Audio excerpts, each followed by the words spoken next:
The entire emergency room went dead silent when a wounded SEAL captain, still bleeding through his field dressing, IV line swinging loose from his forearm, pushed himself upright on the stretcher, fixed his eyes on the limping nurse crossing the trauma bay floor, and raised his right hand in a slow, deliberate military salute. Not a casual gesture, not a reflex. A full, formal salute, the kind soldiers reserve for people they would follow into places most human beings never come back from. Around him, doctors froze. Nurses froze. Two residents who had been arguing about imaging protocol stopped mid-sentence. They had spent months dismissing that woman, calling her damaged, calling her slow, calling her every word that meant the same thing, that she didn't belong there. And now the most decorated operator in the room was correcting every single one of them without saying a word. If this story already has you, hit subscribe and turn on notifications, because we release new stories every week and you will not want to miss what's coming next. Smash the like button and drop a comment right now telling me what city and country you're watching from. I want to see exactly how far this story travels. Now let's get into it. Harwick Regional Military Medical Center sat on the outer edge of Port Callaway, Virginia, close enough to the naval installation that helicopter rotors were just ambient noise to anyone who had worked there long enough. It was not a hospital that appeared in medical journals. It appeared in budget meetings, in casualty reports, in the kind of internal reviews that got filed and quietly forgotten. A working hospital in a working military town, with working people inside it who were stretched too thin and paid too little and still showed up because somebody had to. Nora Callum had been showing up for 14 months. She walked with a limp, left leg. Noticeable but not dramatic. The kind of gait that made people look for a second before they looked away. The kind that invited the specific cruelty of people who needed someone to be less than them. She was 38, medium build, dark hair pulled back tight enough to look almost severe. Her face gave nothing away, not because she was cold, but because she had spent years understanding that a neutral expression in a crisis was more useful than any piece of equipment she could carry. She had been assigned to the trauma bay on nights, the difficult cases, the ones the charge nurse distributed with a particular kind of careful eye contact that meant, I know this is a lot, and I'm giving it to you because you can handle it, and I'm not going to say that out loud. Nora never asked for anything easier. Dr. Garrett Phelps, the senior attending, had noticed that about her early and said nothing. He ran the unit the way certain men ran things they were responsible for. Not warmly, but with a functional respect for competence. He did not make speeches. He watched outcomes. Nora's outcomes were good, and so he left her alone. Dr. Dominic Farrow was the one who set the tone. He was 34, sharp-featured, and moved through the ER like he was being filmed for something. He had done his trauma fellowship at a civilian hospital in Boston and referenced it the way some people reference a war they survived, constantly, as evidence of a depth of experience that made other people's credentials seem thin by comparison. He had opinions about everything and delivered them freely, and he had the specific brand of confidence that belongs to people who have never had a bad outcome serious enough to crack their certainty open. He noticed Nora's limp on her second day. Is that going to slow you down in a trauma situation? He asked, standing at the nurse's station with two residents positioned beside him, like they were waiting for him to say something worth memorizing. Nora looked at him. Has it so far? Farrow smiled like that was an endearing response from someone who didn't understand the question. Just making sure the right people are in the right positions, he said. Nothing personal. She turned back to her documentation without answering. That, apparently, was the wrong move. Over the weeks that followed, his attention took on a shape. Not direct enough to file a complaint about, not careless enough to be accidental. He assigned her to lower acuity cases when the trauma board was full. He asked other nurses to verify her setups, framed as mentorship, landed as doubt. In morning handoffs, he would mention, casually, that certain staff might benefit from skills refreshers, and he would not look at her when he said it, which was somehow worse than if he had. The other nurses watched. A few of them looked uncomfortable. None of them said anything, because Farrow had a relationship with the unit director that made friction expensive, and everyone had their own problems to protect. Nora let it land and moved on. That was not indifference. That was a calculated decision made by someone who understood that responding to small provocations was a way of giving them more weight than they deserved. She had one person on the floor who treated her like a colleague instead of a puzzle. Delia Marsh was 27, a step and a half faster than most people in any given room, and had the particular loyalty of someone who had grown up watching the people around her get dismissed and had never stopped being angry about it. She had attached herself to Nora in the first week, not out of pity. Delia did not do pity, but out of the recognition that this woman knew things she wanted to know. Farrow was at it again in the break room, Delia told her on a Tuesday evening, dropping into the chair beside her at the station. A resident asked who to follow in a mass casualty. He pointed at himself before the question was finished. Nora entered a medication dosage into the log. What time did he get in this morning? 7:43. Why? He's been consistently late on Tuesdays for 3 weeks. He's tired and he doesn't know he's showing it yet. She set her pen down. The resident who asked that question, remember his name. In a real mass casualty, watch where he actually goes, not who he said he'd follow. Delia stared at her. You are the most unsettling person I have ever worked with. That's a compliment where I come from. Where do you come from? Nora picked up the next chart. Somewhere that taught me how to read rooms. The night of October 14th began like a moderate shift. 2 post-op admits waiting for beds upstairs. A sailor with a suspected appendicitis being monitored in Bay 4. A corpsman with a hand lac that was going to need a plastic surgery consult. Nobody wanted to make at 11 at night. Manageable. The kind of shift where the danger wasn't volume, but inattention. Nora was restocking the crash cart in Bay 2 when the overhead came through. Not a drill tone. Not the measured, practiced cadence of a scheduled exercise. This was the real thing. The kind of announcement that only gets made after the duty officer at the naval station has already made 3 phone calls and someone has finally thought to loop in the hospital. Trauma activation. All available personnel. Military transport incident, Route 16 Canyon. Multiple casualties, mechanism rollover with ejection. ETA 9 minutes. All trauma staff to staging. The unit shifted in the way good units shift. Not into panic, but into a faster version of itself. Phelps materialized from the attending lounge and moved immediately to the coordination board. Farrow appeared from the back hallway, pulling his trauma gown on and issuing orders to the residents before he had the ties fastened. Nurses pulled supply carts into position. The charge nurse was already on the phone with the OR. Nora moved to the bay entrance and ran a quiet inventory. Bed count, vent status, blood product availability. She had done this before. Not in a building with overhead lighting and sterile packaging and a functioning supply chain. In places with none of those things, where the inventory happened in seconds by feel and memory because the alternative was getting it wrong. Delia appeared at her shoulder. How bad is it going to be? Route 16 is a switchback canyon with a 50-foot embankment on the north side. Rollover with ejection off that road gives you a specific injury pattern. Spinal compression, chest trauma, traumatic brain injury, long bone fractures. In that order. If the vehicle was fully loaded, which military transports on that route typically are, we're looking at 8 to 14 patients, at least 3 critical. Delia was quiet for a moment. How do you know what military transports carry on Route 16? Nora checked the defibrillator charge. Set up Bay 7. We're going to need it. The first ambulances arrived in 8 minutes. The bay doors opened and the sound came in with them. The specific layered noise of a mass casualty intake that you could not adequately describe to someone who hadn't heard it. Shouted vitals. Metal on tile. The clipped, abbreviated language of paramedics handing off patients who were running out of time to people who had to make that time count. First patient. A SEAL operator, mid-20s, penetrating chest trauma from impalement during the rollover. Field stabilized but deteriorating. They moved him to Bay 1. Farrow took the case. Nora was setting the secondary line when she heard it, or rather, didn't hear it. She had her stethoscope on the patient's chest before Farrow had finished ordering the imaging. Left side. Absent. She checked the trachea. Subtle deviation. Not dramatic yet, but the direction was wrong. Neck veins distending. She looked at the monitor. Oxygen saturation dropping. 89, 86. He's tensioning, she said.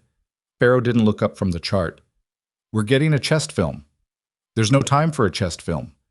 There's no time for this conversation either. He finally looked at her. I'm the attending. Step back and let me manage this patient. 83, said the tech behind the monitor. Nora looked at the patient. His lips were changing color. She had seen this before. Not in a simulation, not in a textbook, but in real conditions where the window between intervention and arrest was measured in breaths. She picked up the needle decompression kit. "Put that down," Pharaoh said, and his voice had an edge in it now that was not entirely confident. "Give the order," Nora said. "If you believe I'm wrong, tell me why, right now. Because if you can't, and you don't act, he arrests." Nobody in the bay moved, the monitor alarmed. 80%. 77. Pharaoh said nothing, and in that silence, 2, maybe 3 seconds of it, something happened that Nora understood very clearly and suspected he would spend time afterward not wanting to think about. He did not know what she knew, and he knew it, and he stepped back. She decompressed the chest. The air release was audible in the sudden quiet. The monitor climbed. 84. 90. 95. The patient's color came back. Nobody spoke for a moment. Then Resident Tomas exhaled slowly, the sound of it breaking the stillness, and the room went back to moving because there were 10 more patients outside and none of them were waiting. Nora stripped her gloves and dropped them in the waste bin. "He'll need a chest tube. Dr. Pharaoh can place it." She moved to Bay 3 without looking at his face. The next 2 hours were the kind of sustained pressure that exposed the difference between units that had been trained well and units that believed they had. Harwick Regional had real talent in it. Phelps was skilled and calm under load. 2 of the residents were better than their level of experience suggested, and the nursing staff had enough collective time in trauma to keep the worst from cascading. But there were moments scattered through those 2 hours when Nora was the only person in the room who knew exactly what she was looking at.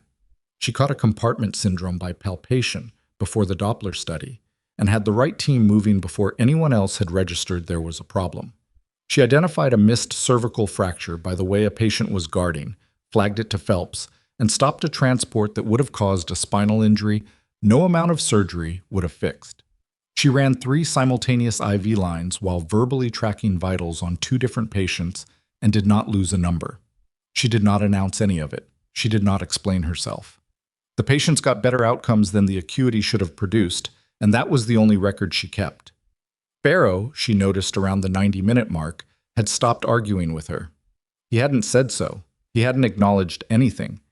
But the 3 times she shifted focus to a new patient, he adjusted his position to match, which told her something quiet and important about what existed beneath all the performance. A person who, when it mattered, was capable of learning. At the 2-hour mark, the surge slowed. Patients were stabilized, transferred, or being prepped for surgery. The bay was still occupied, but no longer critical. Nora was documenting in Bay 3, working through the notes with the methodical focus of someone who understood that the documentation was not bureaucracy. It was the next provider's only map of what had already been done. The doors opened. One more stretcher. She heard it before she looked up. The particular weight of the movement, the number of feet, the absence of urgency in the paramedic's voice, which meant the patient was stable enough to wait but present enough to be conscious and aware. She finished the line she was writing and looked up. He was tall, somewhere in his mid-40s, with the build of someone who had been seriously fit for a long time and had maintained most of it despite whatever the last several years had taken from him. Left arm in a field splint. Good work. Someone with real knowledge had applied that in poor conditions. A laceration along his jaw that had been dressed but not properly cleaned.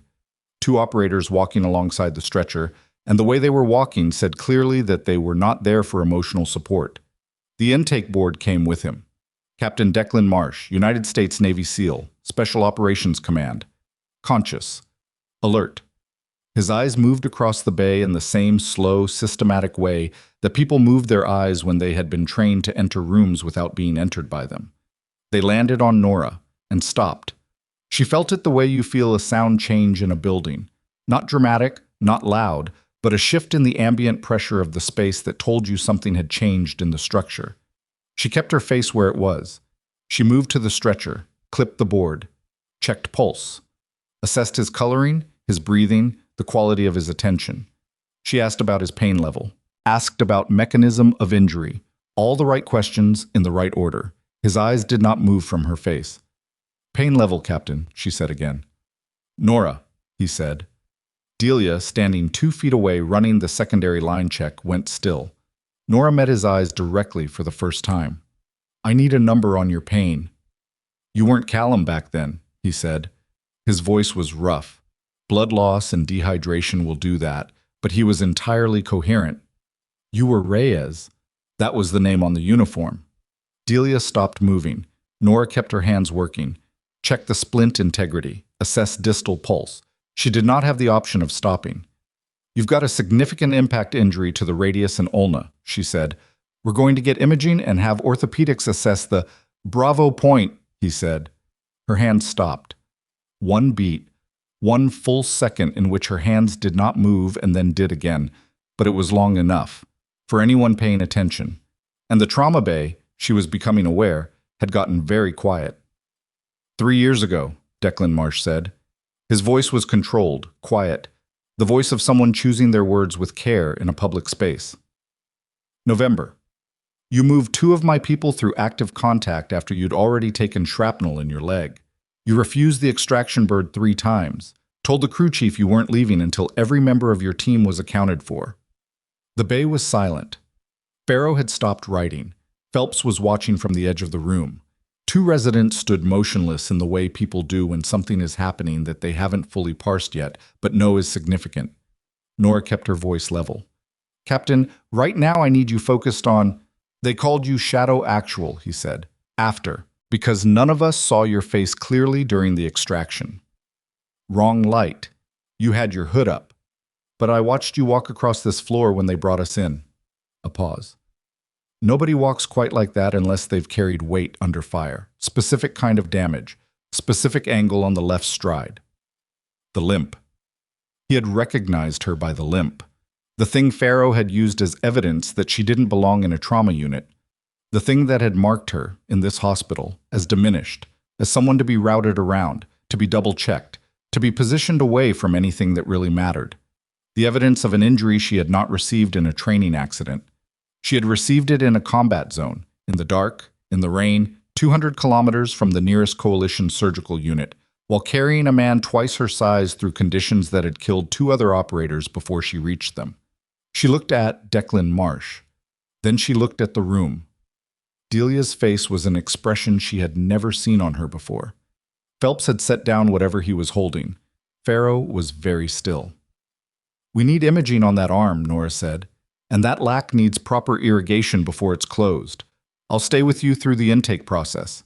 She picked up the assessment board again and wrote the first line of his intake note. We can discuss the rest of this later. I know what happened to your service record, he said. Not loudly, just clearly. This time her hands kept moving, but something shifted in her posture.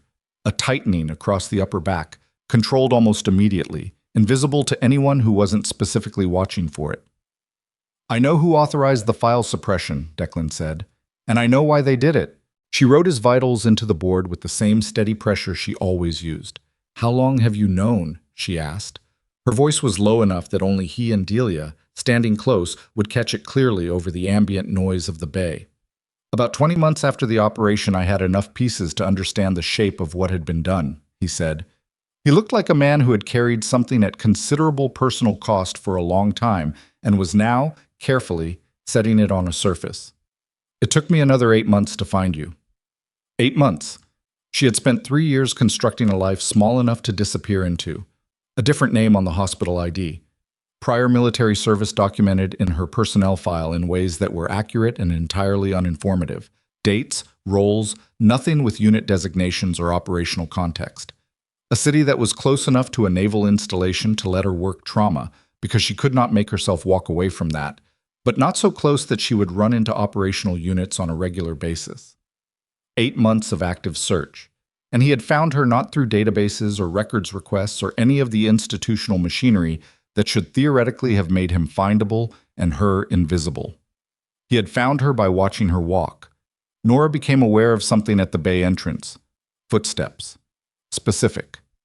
The cadence of someone who had never learned to move through a space without claiming it. She turned. A man stood at the edge of the trauma bay. Civilian clothes.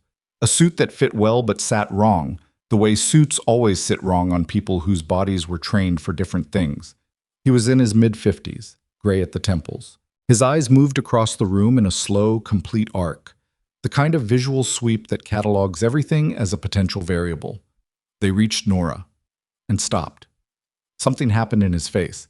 Not surprise, something more contained than surprise. A rapid recalibration, a cold and precise adjustment of expectation. The expression of someone who has managed contingencies for a long time and is now recognizing that one of them has arrived in a form they did not fully anticipate.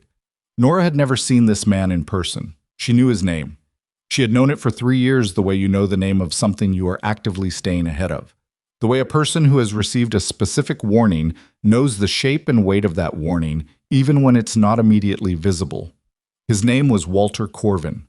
And the last time his name had been connected to anything she was part of, she had been told, clearly, quietly, with the specific calm of someone who meant every word. What would happen to the people she cared about if that connection ever became visible again? He was looking at her now with the expression of a man who had believed a problem was contained and was recalculating that belief in real time. Behind her, Declan Marsh's monitor beeped steadily. Nora did not look away from Walter Corvin. She thought about 14 months of being called slow, being called a liability, being told in a dozen different ways that the injury in her leg was proof she didn't belong anywhere that required speed or certainty or trust. She thought about the night she received that injury, and the weight of the man she was carrying, and the moment she made the decision.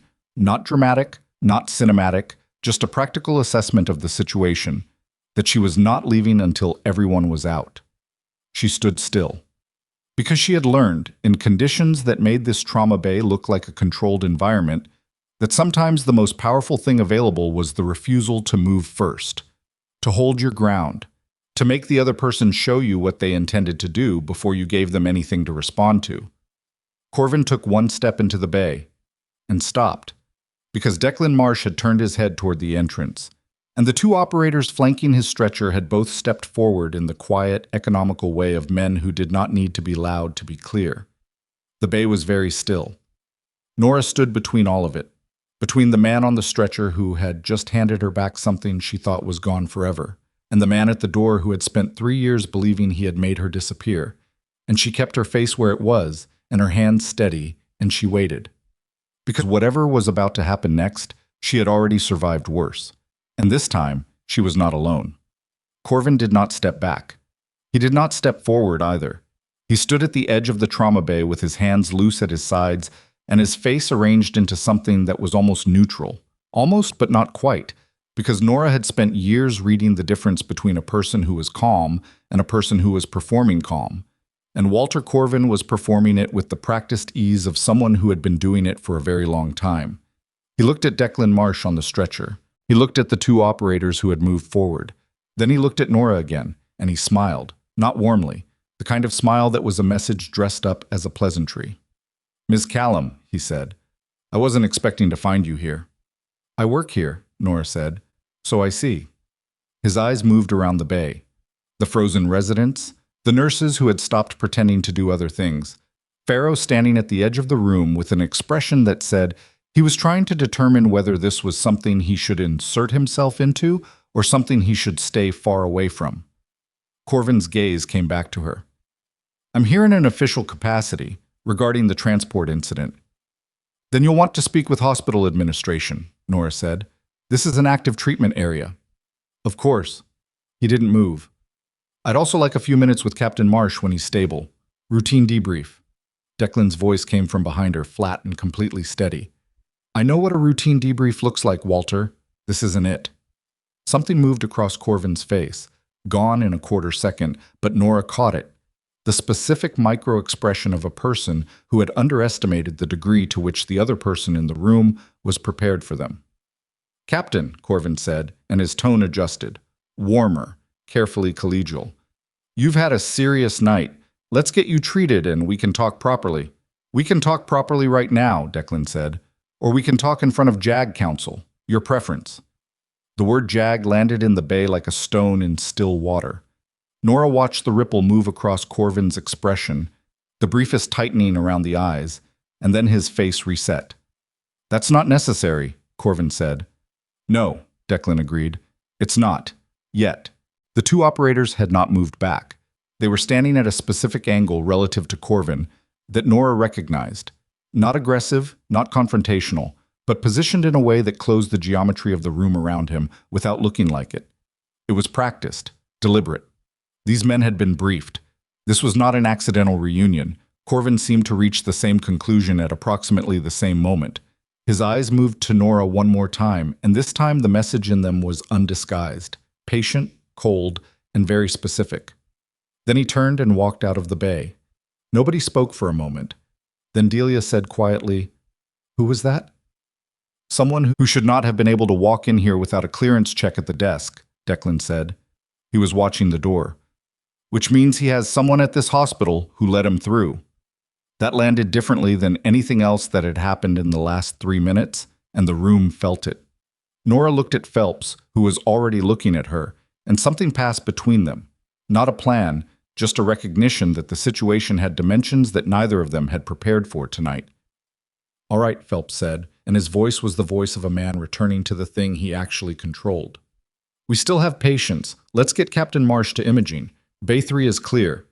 He looked at the residents, who snapped back into motion with the relieved energy of people who had been given something concrete to do. Then he looked at Nora. "You good?" "Fine," she said. He held her gaze for one extra beat. He did not believe her entirely, and she could see that, but he was also a man who understood when to press and when to leave space, and he chose space. The bay reorganized itself around the work, the way good units did. Not smoothly, not perfectly, with some unnecessary noise and a dropped supply tray that someone kicked under a cart rather than picking up, but functionally. Nora fell back into the rhythm of it, because the rhythm was the one thing she could always count on to hold. But some part of her mind was already somewhere else. Corvin being here was not coincidence. Corvin did not do coincidence. He did contingency management, and he did it proactively, which meant that somewhere in the sequence of events that had begun with a military transport going off a canyon road on Route 16, a flag had come up in a system she had no visibility into, and he had moved on it, fast enough to arrive while the intake was still happening. Fast enough to walk into an active trauma bay under the cover of an official capacity that she suspected he had generated in the last 2 hours specifically for this purpose, which meant he had resources she had not fully accounted for, which meant she had less time than she had thought. She finished Declan's intake documentation and handed the board to the ortho resident, gave him a clean summary of the splint condition and her distal pulse assessment, and told him the lac would need irrigation before closure. The resident nodded and started moving. Nora stepped back from the stretcher. Declan's eyes found her. "Don't disappear," he said. It was not a request exactly, not an order either. Something in between. The tone of a man who had come a long way to find something and was not willing to let it slip again through carelessness. "I'll be here," she said. She meant it. She was not going to run. She had been running, in the way people run when they stay very still in one place and make themselves small enough not to be found, for 3 years. And it had worked, up to a point. But the point had arrived, and running again would only reset the clock on a situation that was not going to resolve itself through absence. She walked out of the bay. Not away from the hospital, just to the corridor outside the trauma unit, where the noise dropped by half, and the fluorescent light was slightly less aggressive, and there was a water fountain she had used approximately 400 times in 14 months of night shifts. She drank from it and stood with her hand on the cool metal of the fixture and ran the situation in her head with the same systematic attention she had given to the patient census 90 minutes ago. Corvin's arrival told her 3 things. First, Declan's presence at this hospital had been flagged by someone, which meant there was a monitoring protocol on him, or on the operation that had put him in this building tonight.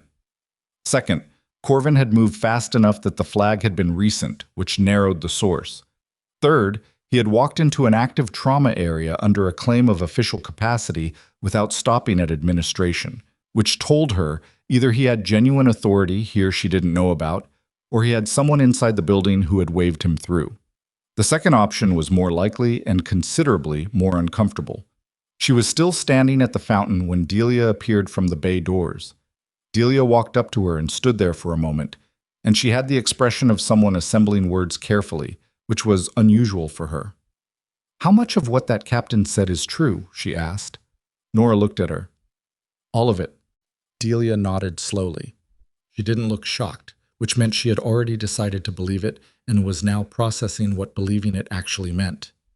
The injury, she said. The limp. Yes. Combat. Yes. Delia was quiet for another moment. And the man in the suit. I've been aware of him for 3 years. Aware as in I know what he's capable of, and I've been careful to stay out of his line of sight. And now you're not. No, Nora said. Now I'm not. Delia pressed her lips together. Is that a problem? Nora considered the honest answer. It's a situation, she said. I'm figuring out if it's a problem. Delia looked at her for a long time with an expression that contained several things. Worry, frustration, the specific kind of loyalty that comes from people who make decisions fast and don't often unmake them. Then she said, "What do you need from me?" It was the right question, the cleanest question. Nora appreciated it. Keep doing your job, Nora said. Watch who comes through the main bay entrance in the next hour. If that man comes back in without administration escort, I want to know. Okay, Delia said. Don't engage him. I wasn't planning to. I know, I'm saying it anyway. Delia went back inside. Nora stayed at the fountain for another 30 seconds, then followed. The next hour was deceptive in the way that hours sometimes are after a crisis. Quieter than the one before it, but not actually safer. The trauma census had normalized. The mass casualty patients were distributed across the hospital, some in surgery, some in monitored beds upstairs, the less critical ones being processed through the standard intake system. The bay was tidier now, carts repositioned, the floor wiped down, the ambient noise returned to its baseline register of monitors and intercom, and the distant sound of a vending machine in the break room that had needed its compressor replaced for 6 months. Nora moved through her remaining shift duties with the mechanical focus of someone whose primary attention was elsewhere. She was good at that, functioning in 2 registers simultaneously, the surface work proceeding correctly while the underlying processing ran its own calculation. She was in the medication room at 0130 when Pharaoh came in. He didn't say anything for a moment. He stood in the doorway with his hands in his coat pockets and looked at her with an expression she hadn't seen on him before. Not the performative confidence, not the casual authority he wore like a second uniform. He looked like someone who had been recalibrating for the last hour and had arrived at an interim conclusion he wasn't entirely comfortable with. The chest decompression, he said. She kept pulling the medication she needed. What about it? You were right, the timing. A pause. I would have gone for imaging. I know. He would have arrested. Probably. Pharaoh was quiet. Where did you learn to read attention pneumo that fast? She put the last medication in her tray and looked at him. Is this an official inquiry? He blinked. No, I'm just... Then it's a personal question, she said. And I'm going to respectfully keep that personal. She picked up her tray. You placed the chest tube well. Good depth on the insertion. She walked past him out of the medication room. She heard him exhale behind her. Not anger, something more complicated than that. And she kept moving because the conversation had given him what it needed to give him, and anything more would have been extra. Declan Marsh was back from imaging at 0200. Ortho had confirmed the radius fracture, ruled out ulnar involvement, and dressed the lac properly. He was in a monitored room on the surgical floor. Not a private room, but the bed by the window, which the night charge nurse had arranged without being asked, possibly because the 2 operators seated outside the door had the particular quality of presence that inspired thoughtful accommodation. Nora came up at the shift handoff window, which gave her a legitimate reason to be on the floor. She checked his chart, reviewed the imaging notes, verified the medication schedule. All routine. She did it at the nursing station where the floor staff could see her, and it looked like exactly what it was. Then she went to his room. The operators looked at her when she approached. One of them, younger, probably mid-20s, with the particular stillness of someone still inside the discipline of a recent deployment, started to speak. Declan's voice came from inside the room. Let her in. She pushed the door open. The room was dim, the overhead off. Only the ambient glow of the monitoring equipment and the blue-gray light from the window where the base installation was visible in the middle distance. Declan was sitting up in the bed, his splinted arm resting on a folded pillow. He had been awake when she knocked. He had probably not slept. She pulled the chair from the corner and sat. Neither of them spoke for a moment. Tell me about the file suppression, she said. He looked at the window. After Bravo Point, The after-action report was classified at a level that removed your name from every position in the chain. You were listed as a communications officer attached to a forward support element. No combat role, no medical intervention. The injuries sustained in the field, yours, were attributed to an accident during transport. Nora was aware of most of this, in the way you are aware of something you have never seen directly but have understood from the shape of its shadow. Having it said out loud in plain sequence was different. It had a weight that the abstract knowledge had not. "The two men I carried out," she said. "Petty Officer Ramos and Chief Warrant Delacroix," Declan said.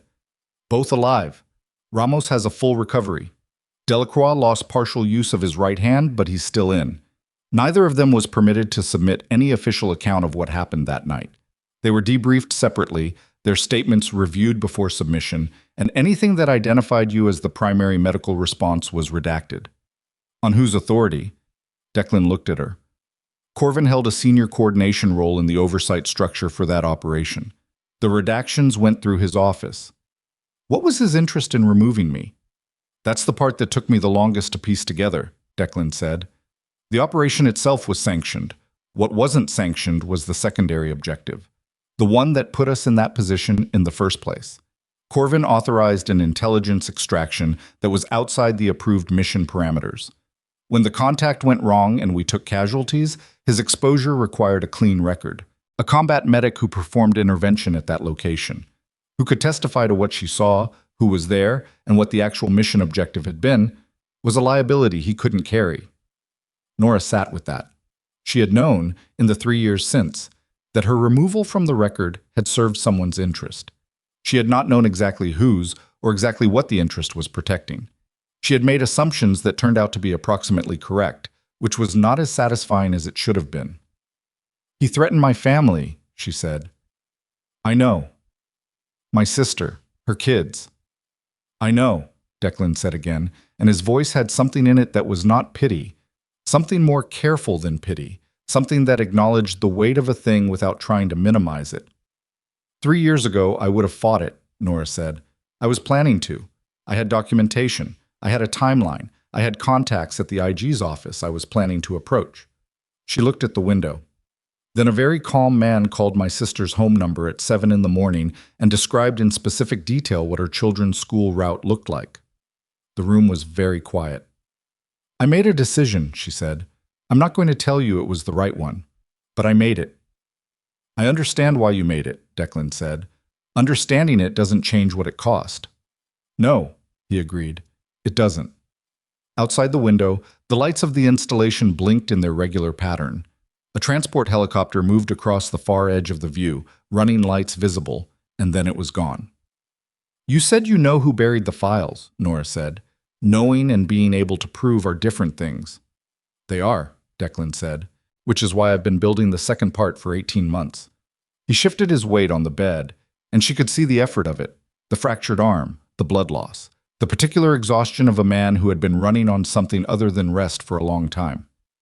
6 weeks ago, I made contact with a senior investigator at the Naval Criminal Investigative Service. Not through official channels.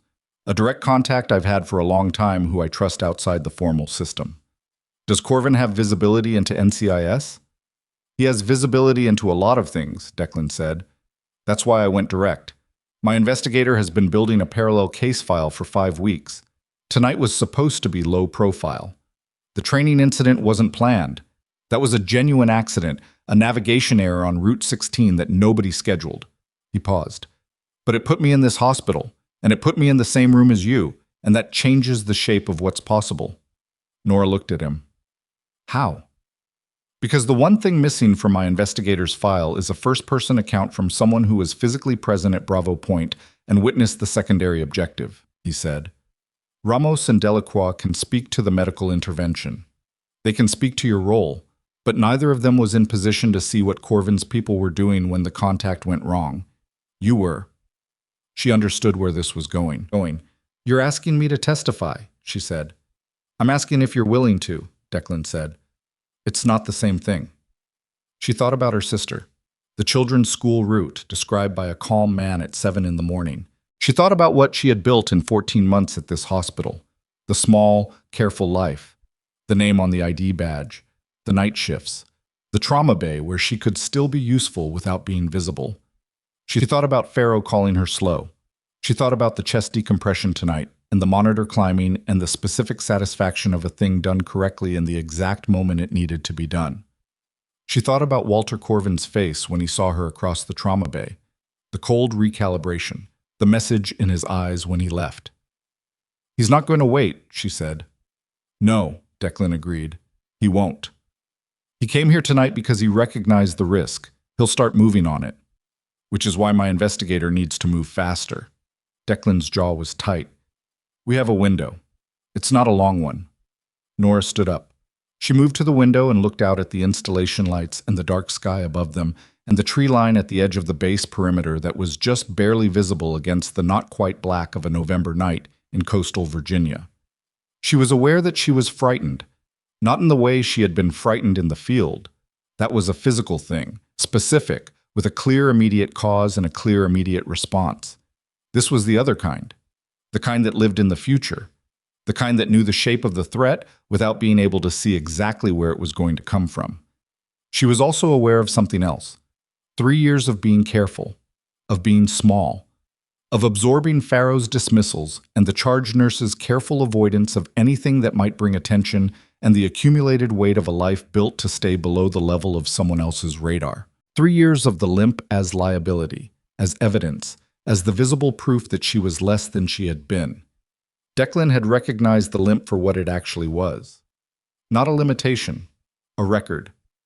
"I need 24 hours, she said. "To do what?"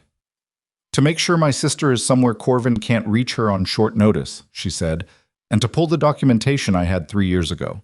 Some of it is still accessible to me. Not all of it, but some." Declan was quiet for a moment. "You kept it." "I kept what I could keep safely," she said, "in formats that weren't traceable to my current identity." She turned from the window. "I was not going to let it disappear completely, even when I stopped planning to use it." He looked at her for a long moment, and something in his face shifted. Not surprise exactly, but a kind of recognition, the expression of someone realizing they had correctly understood the nature of the person they were dealing with. "My investigator's name is Priya Vasant," he said. "I'm going to contact her tonight. I want to put you in touch directly, on a secure channel. Will you agree to that?" "Yes," Nora said. She moved toward the door. "Nora," Declan said. She stopped. "For what it's worth," he said, "Ramos asks about you. He doesn't know your name or where you are, but he asks. Every year, around November. He describes the same night and says he doesn't know how to account for someone like that existing." She stood with her hand on the doorframe and looked at the floor for a moment. "Tell him she's fine," she said. She pushed the door open. The corridor outside was bright and clean and ordinary.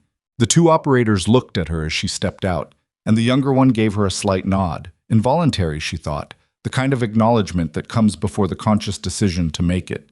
She nodded back and walked to the elevator. She was halfway down the corridor when her pager went off. Trauma Bay. Code Blue, Bay 2. She was already moving before the page finished, turning back toward the stairwell because it was faster than the elevator, her left leg finding its stride, the limp present and functional and carrying her at the pace she needed. She pushed through the stairwell door and went down fast. She did not know yet what was waiting in Bay 2. She did not know if it was connected to tonight or genuinely separate. A patient crashing, a medication error, any of the 1,000 things that happened in a trauma unit at 02:30 on a November morning. What she found when she pushed through the bay doors stopped her for exactly 2 seconds. Bay 2 was not a code. Bay 2 had been a code, but the patient was stable now, the monitor showing a recovered rhythm, 2 residents working the documentation. That was all routine. That was not the thing that stopped her. The thing that stopped her was Delia, standing at the far end of the bay, near the supply corridor entrance, with her arms crossed, and her face carrying an expression that Nora had learned in 14 months to read accurately. That expression meant something was wrong. Standing next to Delia was a man Nora had never seen before. Hospital security badge, older, the kind of institutionally neutral face that blended into the background of large buildings. He was talking to Delia in a low voice, and Delia was listening with the careful attention of someone who was also buying time. Nora crossed the bay. Delia looked at her when she was close enough and said, with a precision that told her the words had been chosen deliberately, "Security is doing a sweep of the trauma unit, looking for a medication discrepancy in the overnight log. They want to check the documentation in Bay 3. She paused. Bay 3, specifically. Bay 3 was where Nora had been documenting during the mass casualty intake. Bay 3 was where she had been standing when Declan Marsh's stretcher came in. Bay 3 was where she had written his name on the intake board. She looked at the security officer. He had the expression of a man performing a task he had been given very recently and had not had time to fully understand the context of. "I can walk you through the Bay 3 documentation," she said. "Give me 2 minutes to verify the handoff status." He nodded. "Of course." She turned to Delia and kept her face neutral. Delia's eyes said, "I know what this is." Nora's said, "So do I." She walked to the supply corridor entrance and through it, and the moment the door closed behind her, she moved fast. Not running, but the determined, efficient pace of someone who had 2 minutes to do something and intended to use them completely. Because this was not a medication discrepancy sweep. This was Corvin beginning to move. And she needed to be 3 steps ahead of him before the security officer finished his coffee and came looking for her in Bay 3. She had 90 seconds, maybe less. The supply corridor ran the length of the trauma unit's east wall, a narrow, fluorescent-lit passage used primarily for equipment restocking and the kind of conversations that required not being overheard. Nora moved through it fast, her left leg working its familiar asymmetric rhythm, and she was already running the calculation before she reached the end. Corvin had moved in under 2 hours.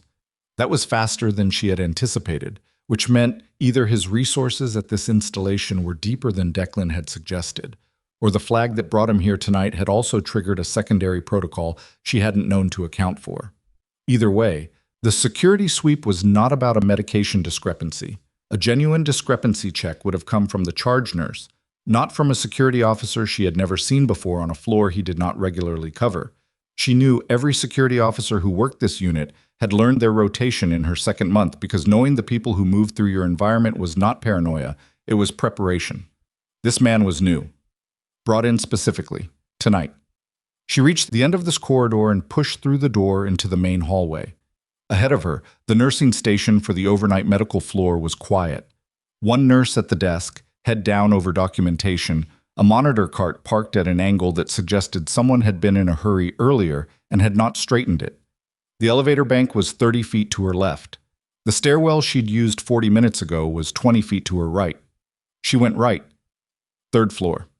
She took the stairs at the same efficient pace, not running, because running in a hospital at 0230 created exactly the kind of visibility she could not afford right now. She pushed into the 3rd floor corridor and moved toward the surgical recovery unit. Declan's room was at the end of the hall. The operators outside the door saw her coming, and the younger one stood up automatically. She kept her pace steady and spoke before he could. "I need 2 minutes with the captain, right now." He looked at his partner. The older operator, she didn't know his name, hadn't asked, gave a slight nod. She went in. Declan was not asleep. He was sitting exactly as she had left him, which told her he had not tried to sleep at all. He looked at her face when she came through the door, and his expression shifted immediately. Not to alarm, but to the focused readiness of someone whose body had been trained to go from rest to fully operational in the time it took to process a situation. "Corvin's running a sweep of the trauma bay," she said. "He put a security officer inside the unit. I have maybe 2 minutes before he realizes I'm not where I said I'd be." "How's he moving this fast?" "He has someone inside this hospital. You said so yourself." She crossed to the window. "Does your investigator have a way to move the timeline?" "Vasant is..." "She's methodical. She doesn't move before she's ready." "She needs to get ready in the next 12 hours instead of the next 5 days, Nora said. "Because if Corvin has institutional access here, he can make things disappear from this building. Patient records. Staff documentation. The intake board from tonight had your name on it in my handwriting. If that board goes missing, there's no physical record that you and I were ever in the same room." Declan was already moving, reaching for the phone on the bedside table with his good arm. "I'll call her now." "Do it on something that isn't the hospital landline." He stopped, looked at her. She had already thought of this. She reached into her scrub pocket and put her personal cell on the bedside table. A prepaid, her 3rd in 3 years, purchased with cash, and registered to nothing. "It's clean," she said. "Use it." He picked it up. "I need to get back to the bay before that security officer starts looking for me," she said. "Can your men stay on this floor tonight?" "They're not leaving," Declan said. "Make sure they understand that anyone who comes to this room without a hospital ID they can visually verify does not come in. I don't care what reason they're given. They already know that." "Good." She moved to the door. "I'll come back when I can. Don't tell anyone at this hospital what you're planning, including Phelps." Declan looked at her. "You trust Phelps?" "I trust his medicine," she said. "That's not the same thing." She went back into the corridor. The operators watched her leave without expression. She took the stairs again, came back into the trauma unit through the corridor entrance, and was at the Bay 3 documentation station with a chart in her hand when the security officer appeared in the bay doorway 45 seconds later. He looked at her. She looked at him. "Bay 3 documentation," she said, and held out the chart. "Overnight intake for the mass casualty event. You'll see everything is logged by timestamp and countersigned. If there's a specific medication you're flagging, tell me the entry number, and I can pull the corresponding order." He took the chart with the slightly uncertain manner of a man who had been sent to do a thing and was now confronted with it being done for him. He looked at the pages. He did not know what he was looking for specifically, she could tell. He had been given a task and a location, but not a clear objective, which confirmed that Corvin had moved quickly enough that the operational details were thin. "Entry 67, he said finally, pointing to a line. "Fentanyl dosage, patient in Bay 1. She looked at it. The entry was correct. She had not made that entry. It was Delia's handwriting. But the dosage, the timing, and the countersignature were all exactly right. "The dosage is within range for the patient's weight and the severity of the injury," she said. "The countersignature is Dr. Phelps. If there's a concern about this entry, you'll need to take it up with him directly." She paused. "Do you want me to page him?" It was 0245. Phelps had left the unit an hour ago after clearing the last trauma patient. Paging him now would mean waking him up, which would mean he would come in wanting to know what the problem was. And a security officer who had been sent by someone outside the hospital's normal chain of command would have a very difficult time explaining that to a senior attending at 3 in the morning. The security officer handed the chart back. "I think we're fine," he said. "Sorry to interrupt your shift." He left. Nora set the chart down and stood at the Bay 3 station for a moment, her hands flat on the surface. Her heart rate was elevated, not dramatically but present. She was aware of it the way she was aware of her left leg on a bad day, as something that was happening in her body and that she was not going to let determine her next move. Delia appeared at the bay entrance. She looked at the empty doorway where the security officer had been, then at Nora. "Gone?" she asked. "For now," Nora said. "What is happening?" Delia said. Not a question exactly. The statement of someone who has been calm through the last hour out of professionalism and is now, in a quiet moment, allowing themselves to acknowledge that the situation is significantly outside the normal parameters of a Tuesday night shift. Nora looked at her. "I'm going to tell you enough to keep you safe," she said. "I'm not going to tell you more than that, because more than that is a burden you shouldn't have to carry at this point." Delia stared at her. "That is the most ominous sentence I have ever heard. The man who came into the bay earlier, Corvin, holds a senior position in a military oversight structure. 3 years ago, he suppressed evidence of unauthorized mission activity by removing my record from a classified operation. He did it to protect himself. Tonight, Captain Marsh's arrival reactivated that risk for him, and he is now trying to contain it." Delia was very still. "The medication sweep was his move," Nora said. "It was a way to get someone into this unit to assess what documentation existed and to see what I would do when I saw them." "What did he find out?" "That the documentation is clean and I didn't run," Nora said, "which gives him 2 pieces of information he didn't have before. He knows I'm not going to disappear again, and he knows I'm not panicking. Those 2 things are going to make him escalate." Delia processed this with the slightly stunned focus of someone trying to absorb a significant amount of information quickly. Then she said, "What do you need me to do?" The same question as before. Nora appreciated the consistency of it. "I need you to pull the full intake log from tonight's mass casualty event and make a copy. Physical copy, printed, not emailed. Take it off the unit with you when your shift ends. Don't leave it in your locker here." "Okay." If anyone asks you about the sweep, you cooperated fully, the documentation was clean, and you don't know what the concern was about. That's true, mostly.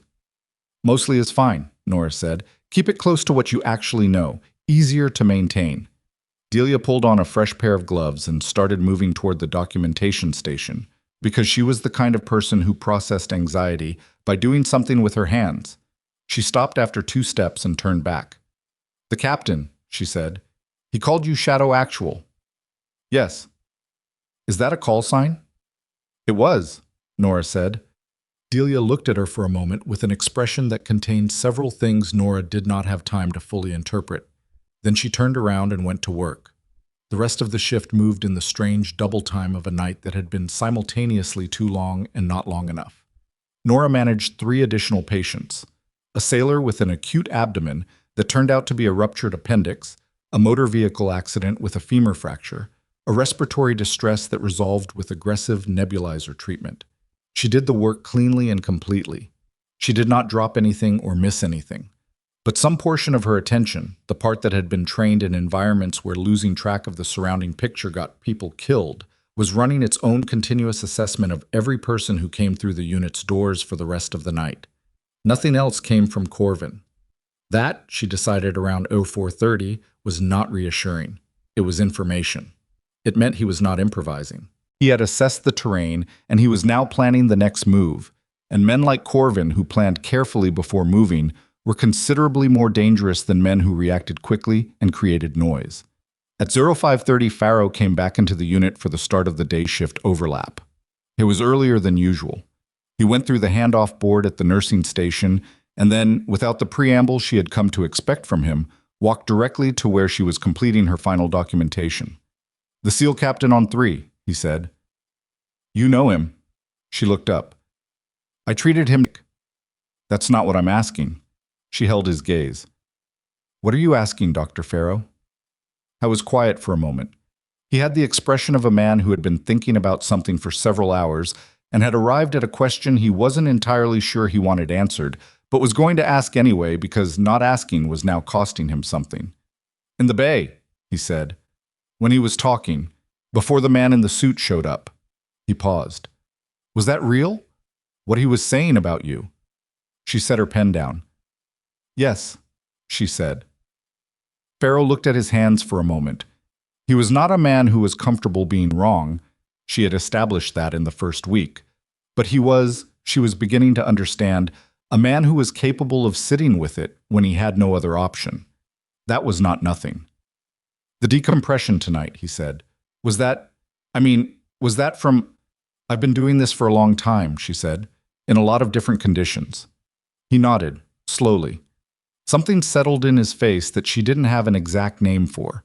Not quite humility, because he wasn't built for easy humility, but something adjacent to it. Something that looked like the beginning of a reassessment. "Okay," he said. He walked away. She watched him go and thought that might be the most useful conversation they had ever had. Shift change came at 0600. Nora gave her handoff to the incoming nurse, a precise, complete, unembellished summary of every patient, every pending result, every flag in the overnight documentation. She did it the same way she always did it. Then she changed out of her scrubs in the locker room, put on the civilian clothes she'd had in her bag, and went up to the 3rd floor. The operators outside Declan's door were different, a rotation, 2 new faces, but they stepped aside when she showed her hospital ID, and Declan's voice came through the door before she knocked. "Come in." He had slept finally. Briefly, she guessed, based on the quality of his alertness. Better than Euro 200, not quite sharp enough to be fully rested. His arm was in a proper cast now, the lac on his jaw closed with a neat row of sutures she hadn't placed herself. He had eaten something from the tray on the bedside table, or at least made a reasonable attempt. "Did you reach Vasant?" she asked. "She was already awake," he said. "She's been working the case since 3. She wants to meet with you today." "Where?" "Not here," Declan said. "She has a location. She'll send it through the phone you gave me." He paused. "She also told me something I think you need to hear before you walk into that meeting." The quality of the pause made her sit down. "Corvin has filed an administrative complaint with the hospital's compliance office," Declan said. Submitted at 0400 this morning. He's alleging that a member of the nursing staff accessed a classified patient record without authorization during the overnight intake. Nora was quiet. Your name isn't in it yet, Declan said, but the complaint references a nurse with a mobility-related disability who was present during his visit to the trauma bay. In a building this size, with your profile on the floor, that description narrows it down quickly. She ran the implications. A compliance complaint, even an unfounded one, triggered an internal review process. An internal review process could pull her personnel file.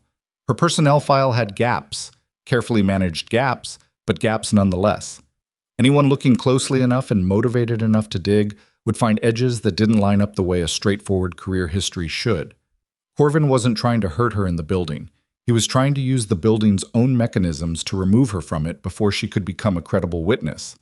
If she was suspended pending compliance review, she lost access to the hospital records.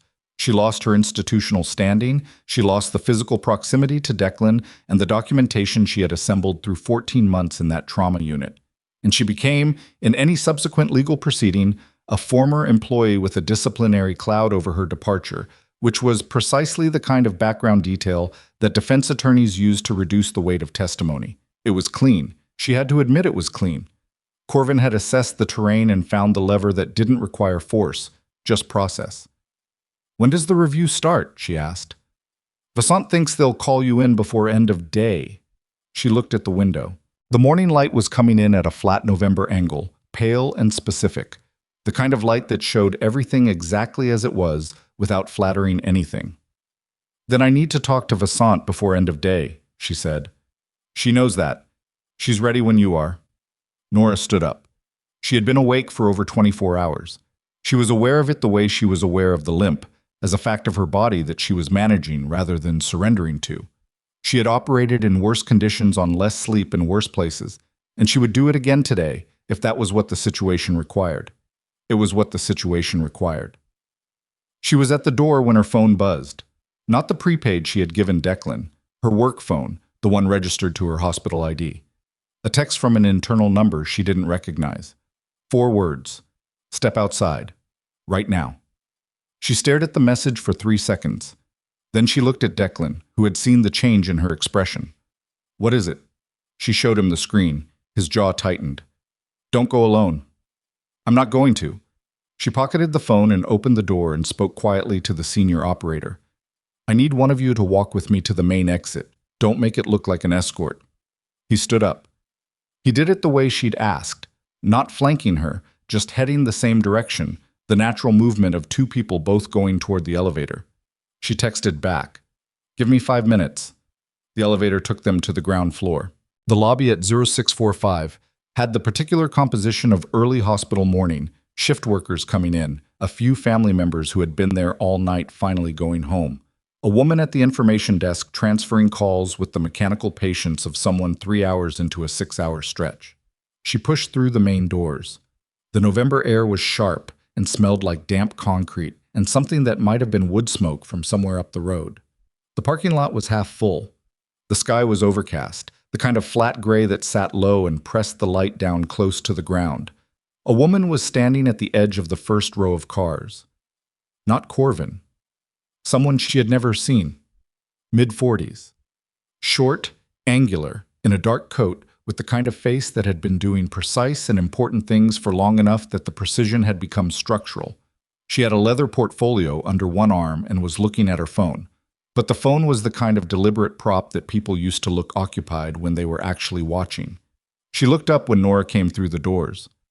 Nora Callum, she said. Not a question. You're Vasant, Nora said. I drove through the night, Priya Vasant said. Not complaining, just establishing the timeline. Declan told me what happened in the bay, and I've seen the compliance complaint.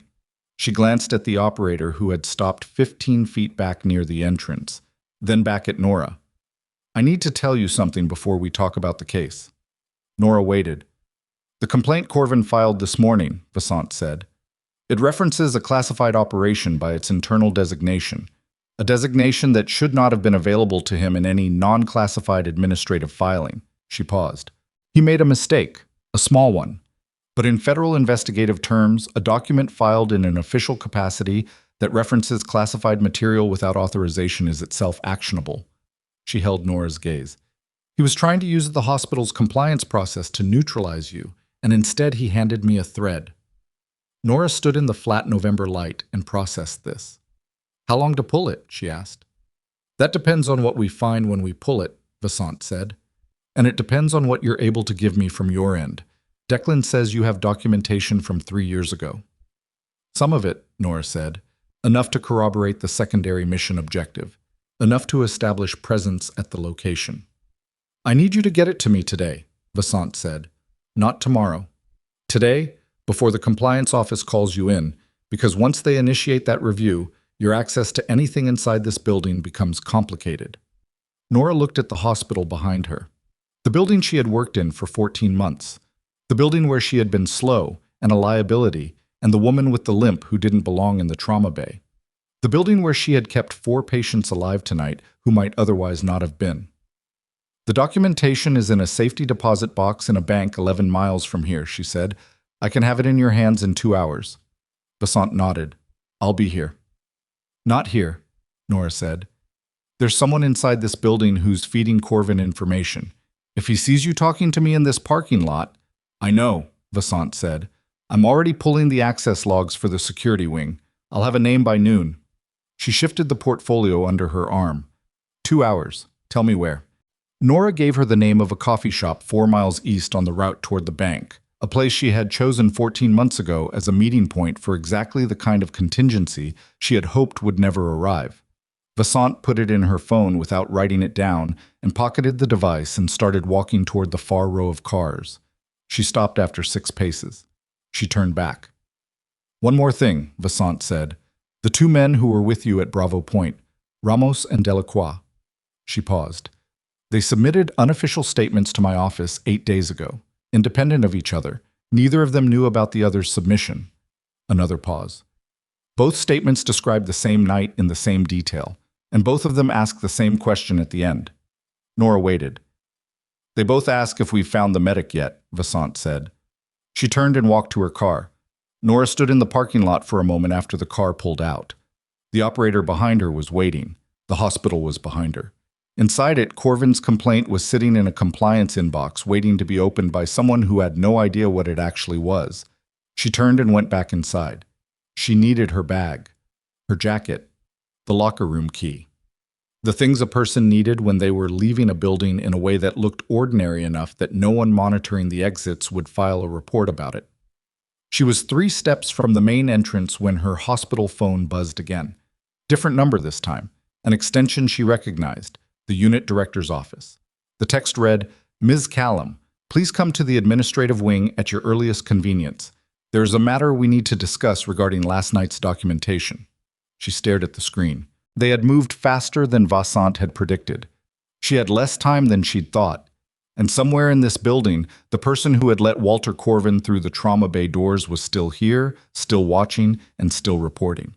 She did not go to the administrative wing, not immediately, not without making the 2 hours count first. She went to the locker room, moved quickly, pulled her bag from the locker, and checked the contents by touch. Wallet, keys, the small waterproof envelope she had kept in the inner pocket of that bag for 14 months without ever opening it, because opening it would have meant she had decided to use it, and she had not been ready to make that decision until last night. She zipped the bag and put it over her shoulder and walked out of the locker room at the pace of a person who was done with her shift and going home. She stopped at the nurse's station and told the day charge nurse she needed to step out for a personal matter and would be back before the administrative meeting. That was important.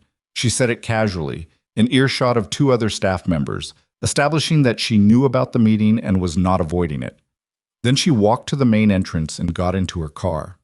The bank was 11 miles east on Route 7. She drove it in 14 minutes, which was 2 minutes faster than usual because she took the light at Meridian Avenue on the late yellow, and the traffic was thin at this hour. The branch manager knew her as a long-term box holder. She had rented the box in her 2nd month at Harwick, paying 18 months in advance with a cashier's check, and she had visited it exactly twice in 14 months. Once to deposit, once to verify the contents were intact after a water main break had flooded the building's lower level. She was in and out in 11 minutes. The coffee shop was a place called Duval's, 4 miles west of the bank, the kind of establishment that had been there long enough to have regulars who were older than the furniture and a coffee that came in 2 sizes, because the owner did not believe in complicating things unnecessarily. Vasant was already there, at a corner table, with a cup she hadn't touched, and her portfolio open on the table in front of her. Nora sat down. She put the waterproof envelope on the table between them. Vasant looked at it. What's in it? A USB drive with encrypted files. The decryption key is on a card inside the envelope. Nora kept her voice low. The nearest other customer was a man in his 70s reading a physical newspaper at the counter, and the owner was in the back. The files include 3 things. First, a time-stamped field log I kept during the Bravo Point operation. I wrote it in the 48 hours after the extraction, before I understood what was being done to my record. It documents the timeline of the secondary objective, the personnel present, and the sequence of events that led to our casualties. Second, a series of photographs I took on a personal device before the device was confiscated. The device was confiscated, but I had already transferred the images. Third, a written account of the conversation in which I was told my record had been suppressed and what would happen to my family if I spoke. Vasant had gone very still. The written account, she said. Was it recorded? Audio, yes. The file is on the drive. Nora paused. The voice on it is not Corvin directly. It's a man who worked under him. I don't know his name. I never did. But Corvin's name is used in the conversation twice, in specific enough terms that there's no ambiguity about who authorized the conversation. Vasant picked up the envelope. She held it with the careful deliberateness of someone who understood exactly what they were holding. This is more than I was expecting. I know. Why didn't you use this 3 years ago? The question was direct, and Nora respected that. Because the man who made that call used my sister's home number, she said, and described her children by name. Her son was 6. Her daughter was 4. She did not look away from Vasant's face. I made a calculation. I don't know if it was the right one, but I made it. Vasant was quiet for a moment. Your sister, is she reachable right now? I called her at 0400 this morning. She's taking the children to her husband's family in western Pennsylvania today. I told her it was a family visit. She doesn't know the rest of it. Good. Vasant put the envelope in her portfolio. I'm going to need to move very carefully with this. If Corvin has the reach inside that hospital that we think he does, he also has reach in other places. I don't want him knowing the material exists until it's in front of a federal magistrate. How long? If the audio is what you say it is, combined with what Ramos and Delacroix submitted and the classified designation in the compliance complaint, Vasant did a brief, visible calculation. I can have an emergency filing ready by end of business today. The complaint he filed gives me the hook to move fast without it looking like I'm overreaching. He handed you the thread, Nora said. He handed me the whole spool, Vasant said. Men like Corvin get comfortable. They've managed things quietly for long enough that they stop accounting for the possibility of someone who kept records. She closed the portfolio. Go to your administrative meeting, Vasant said. Answer their questions honestly about last night's documentation. Don't volunteer anything about the captain. Don't mention me. Behave exactly like a nurse who had a complicated shift and is cooperating with a routine review. And when they ask about the security officer last night, you cooperated with the sweep, the documentation was clean, and you have no further information about what prompted the concern. Vasant looked at her steadily. Both of those things are true. Nora pushed back from the table. One more thing, Vasant said. Corvin is going to find out I'm here. He has enough visibility that when my name shows up in connection with this hospital, it's going to flag something. When that happens, he's going to accelerate whatever he's planning. She paused. I need you to be prepared for the possibility that his next move is not administrative. Nora looked at her. He came here with a cover story last night, Vasant said. If the cover story stops working, what does he do? It was the right question. The uncomfortable answer was that men like Corvin, who had spent careers in spaces where information was power and suppression was a management tool, did not typically resort to direct action because they had better options. But better options required institutional access. And if Vasant's filing cut off his institutional access quickly enough, direct action became the remaining tool. I'll be careful, Nora said. Be more than careful, Vasant said. Be somewhere visible. She drove back to the hospital. The administrative wing was on the second floor, a different register entirely from the clinical spaces, carpeted, quieter, with the specific temperature of a place where the windows faced north and the heating had never been fully resolved. The unit director's assistant met her in the hallway and walked her to a conference room that smelled like the previous meeting's coffee. Two people were already in the room. One was the unit director, a man named Harlan Groves, who had run the administrative side of the trauma unit for 8 years and whose relationship with the clinical staff was functional but distant. The relationship of someone who managed numbers and trusted the people who managed outcomes to do their jobs, as long as the numbers stayed acceptable. The other person she did not recognize. He was in his 50s. Civilian clothes, well cut. Not Corvin. This man had a softer face, the kind of careful professional blandness that came with HR or legal backgrounds rather than operational ones. He had a legal pad in front of him, and his hands were folded on it. Groves gestured to the chair across from them.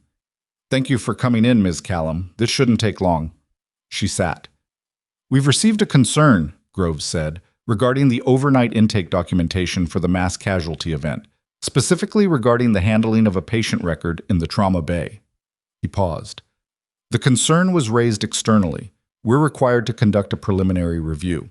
"I understand," Nora said. "I'm happy to cooperate." The other man looked up from his legal pad. "Can you walk us through your involvement with patient intake between midnight and 0300? She walked them through it.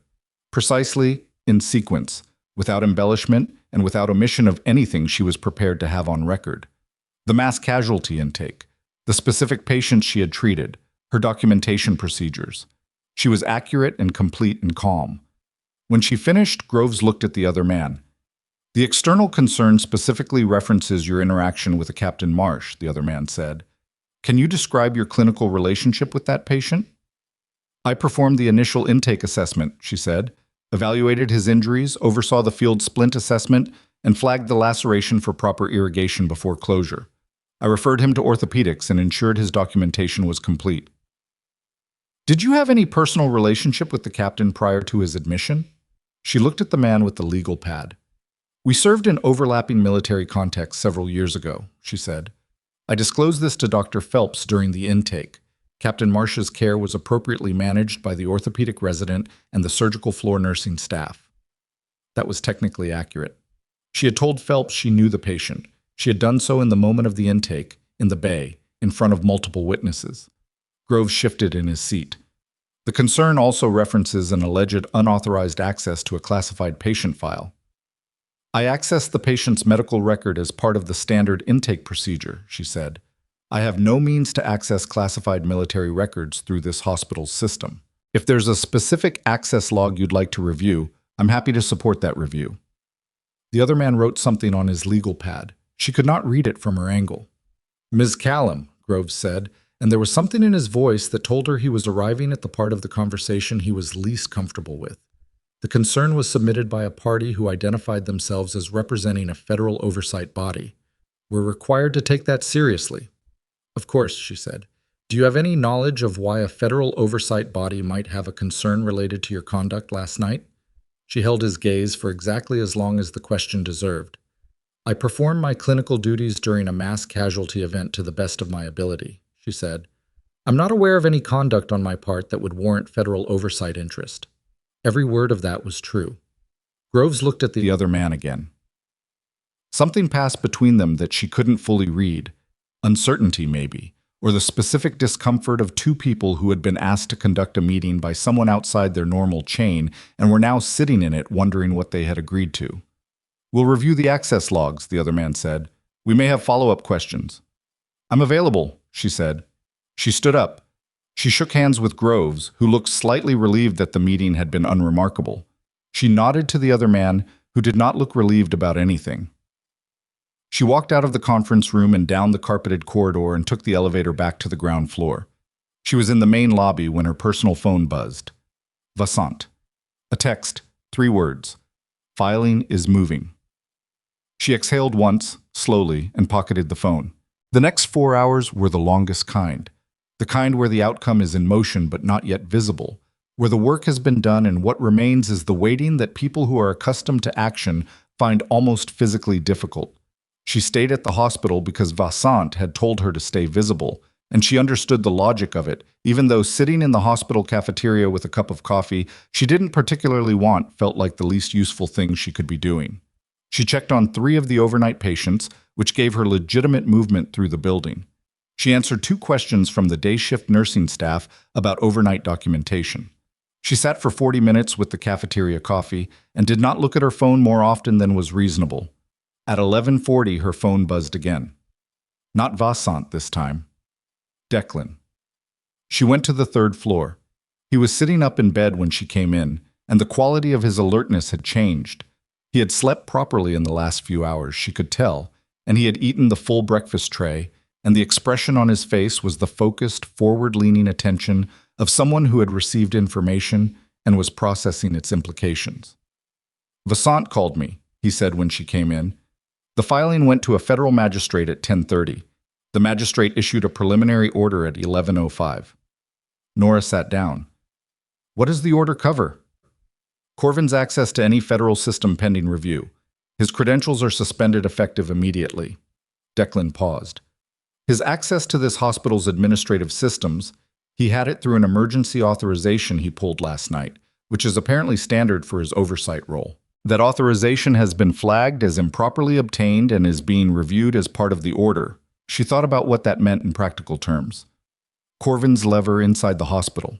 Whatever contact he had who had fed him the access and waved him through the trauma bay doors was now visible to the same people who were reviewing his credentials. That contact was, as of this morning, in a significantly uncomfortable position. Does Corvin know yet? She asked. Vasant thinks he found out within the last 30 minutes, Declan said. His attorney contacted her office at 11:20. An attorney, fast, which meant he had been prepared for this possibility. Not for this specific moment, but for the general shape of it, the contingency in which someone with the right access decided to move against him. He had a response ready. That was not surprising for a man who had been managing exactly this kind of risk for a long time. What's his position? She asked. Disputing the classification reference in the complaint as a clerical error, Declan said, and challenging Vasant's jurisdictional authority to issue the emergency filing. Can he make that challenge stick? She says no. The magistrate who issued the order knows the jurisdictional question and went ahead anyway. But it buys him time. He looked at her. A day, maybe 2. A day, maybe 2. She thought about the audio file on the drive. The voice of a man she had never named, using Corvin's name twice in specific terms. She thought about Ramos and Delacroix, both submitting independent statements that described the same night in the same detail without knowing about each other.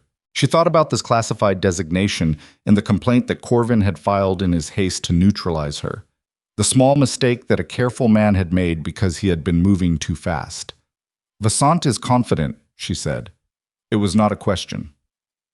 Vasant is not the kind of person who does confident, Declan said. She told me the material is strong and the procedure is correct, and she is focused on execution. Nora almost smiled.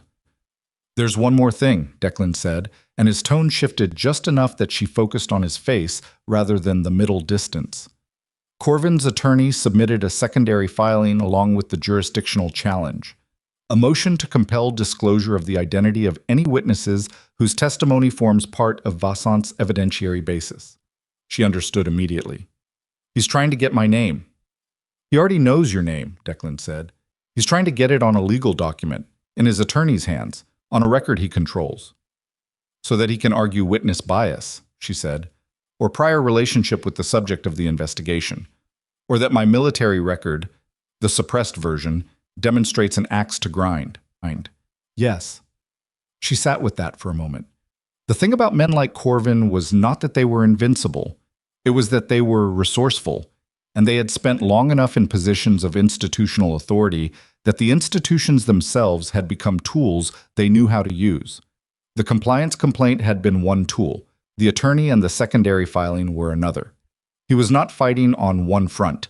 He was opening as many fronts as possible, because the more fronts there were, the more likely that the person opposing him would have to divide their attention and leave something unguarded. The defense was not to guard more fronts. The defense was to close the distance before he could open more of them. I need to talk to Phelps, she said. Declan looked at her. I thought you said, I trust his medicine, she said. I also need a witness inside this hospital who has standing. Phelps was in the trauma bay last night. He heard everything you said during intake. He saw Corvin come in. She paused. If Corvin's attorney is going to argue that my account is biased and isolated, I need someone with institutional weight who can corroborate the sequence of events from a neutral position. Declan was quiet for a moment. That puts Phelps in the picture. It does, she said. He deserves to know what picture he's already in. She found Phelps in his office on the second floor at 1315 between patient rounds.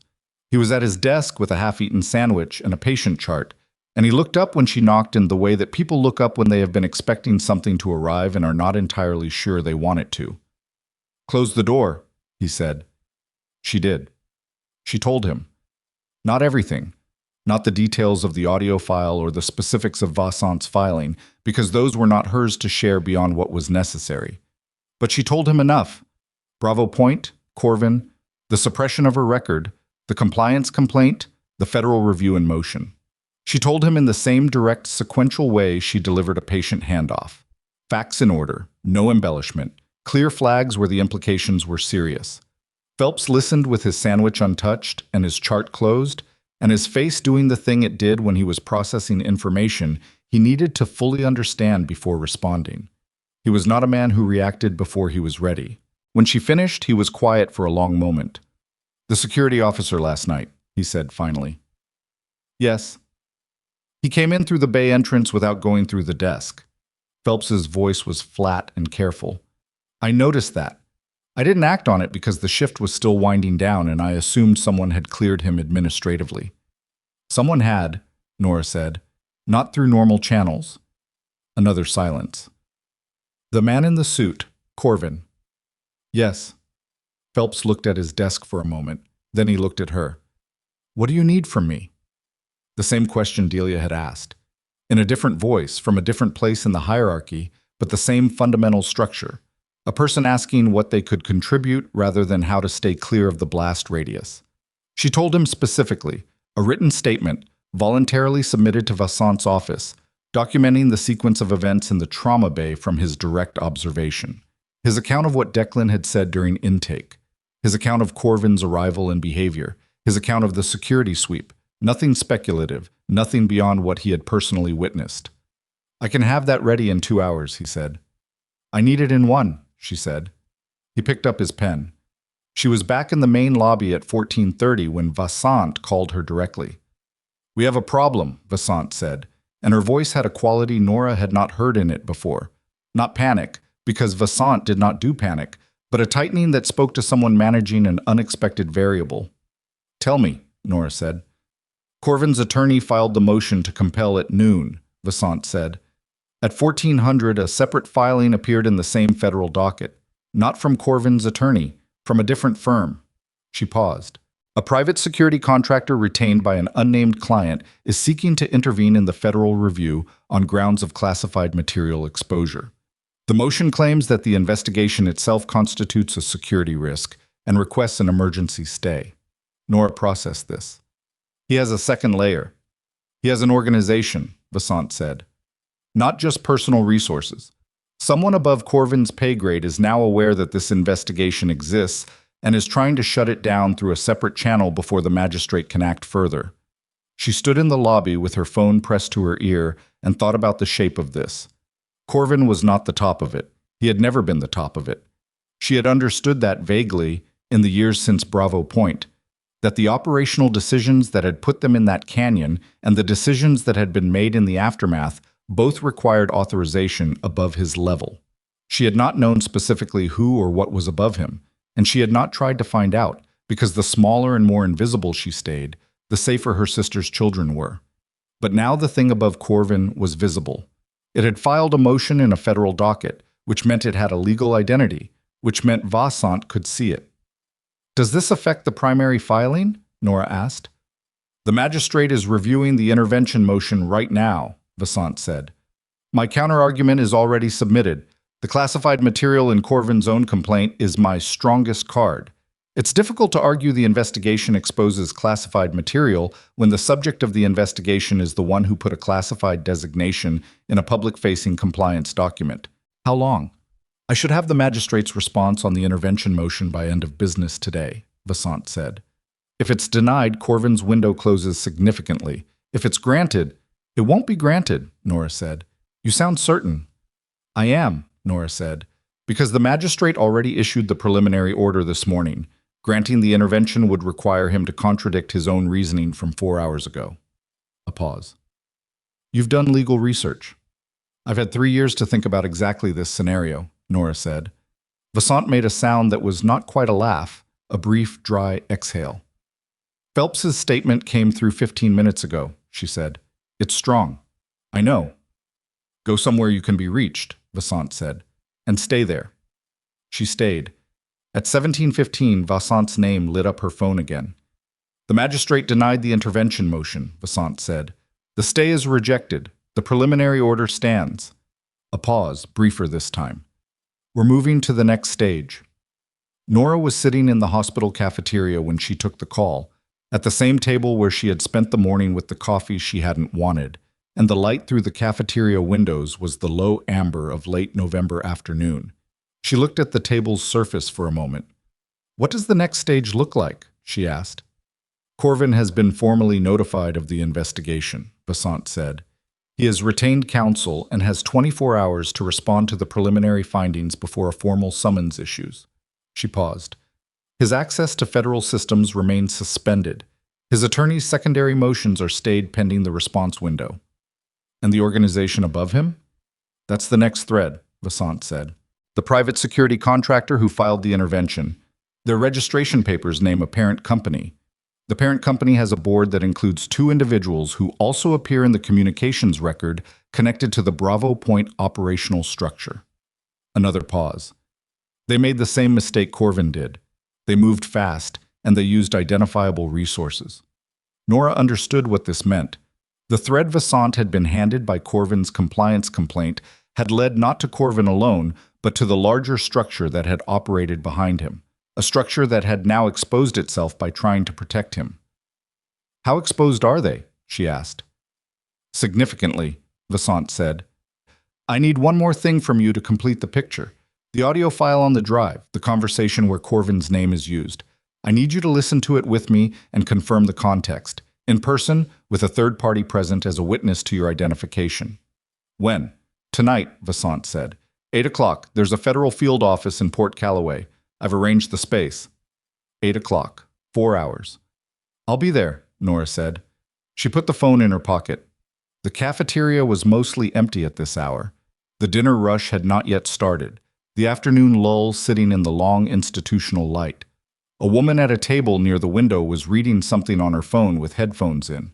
2 orderlies at the far end were talking about something that made one of them laugh. Normal things.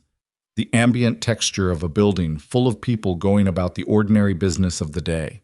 She was sitting in the middle of it with the knowledge that in 4 hours she was going to walk into a federal field office and listen to a recording she had made 3 years ago in a room she had never wanted to be in, and that the man whose name was on that recording was right now, somewhere in or near this city, being informed that the investigation he had tried to suppress had survived everything he had thrown at it. She thought about what Vasant had said that morning. Be more than careful. Be somewhere visible. She looked around the cafeteria. The orderly who had laughed was still laughing at something.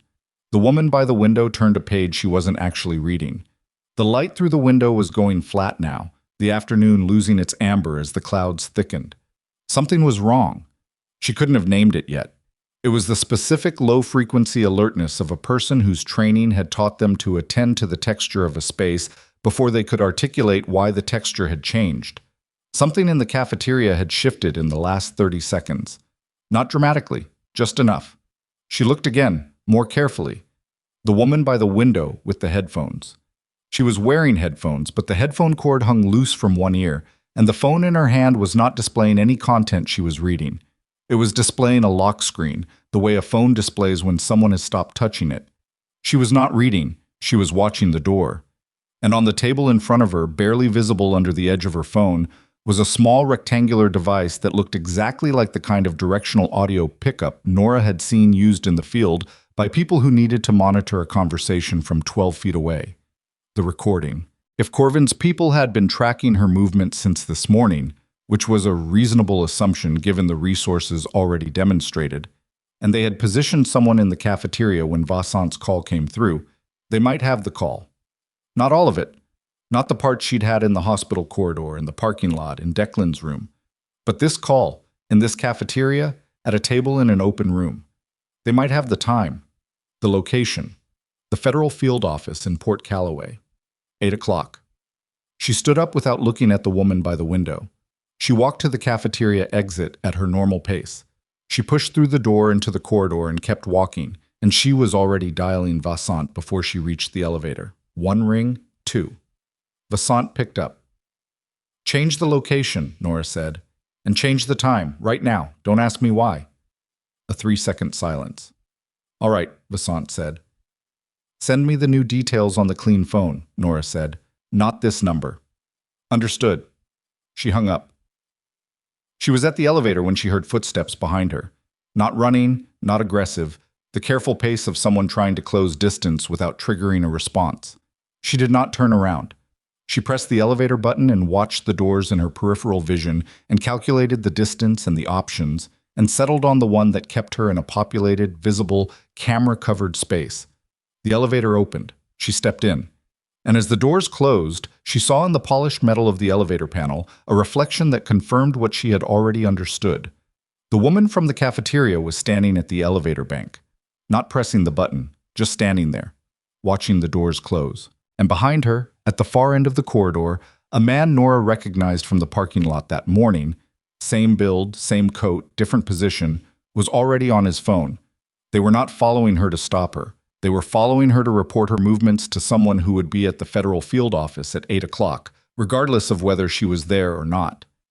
The elevator rose, and Nora stood in the small mirrored box of it and understood, with the cold clarity of someone who had just seen the shape of the trap, that Corvin did not intend to challenge the investigation through legal channels. He intended to be there when it happened. The elevator opened on the 4th floor, and Nora stepped out without having pressed 4. She had pressed it in the last second before the doors closed, a reflex decision based on a simple calculation. Whoever was reporting her movements expected her to go up to the 3rd floor, to Declan, which was the predictable move and therefore the wrong one. The 4th floor was administrative overflow. Mostly empty offices, a medical records archive, a conference suite that was used for board meetings 3 times a year and sat vacant the rest of the time. She had been up here twice in 14 months, both times to drop off documentation that couldn't be transmitted electronically. She moved to the far end of the corridor and stopped at the window. 4 floors down, the parking lot was visible.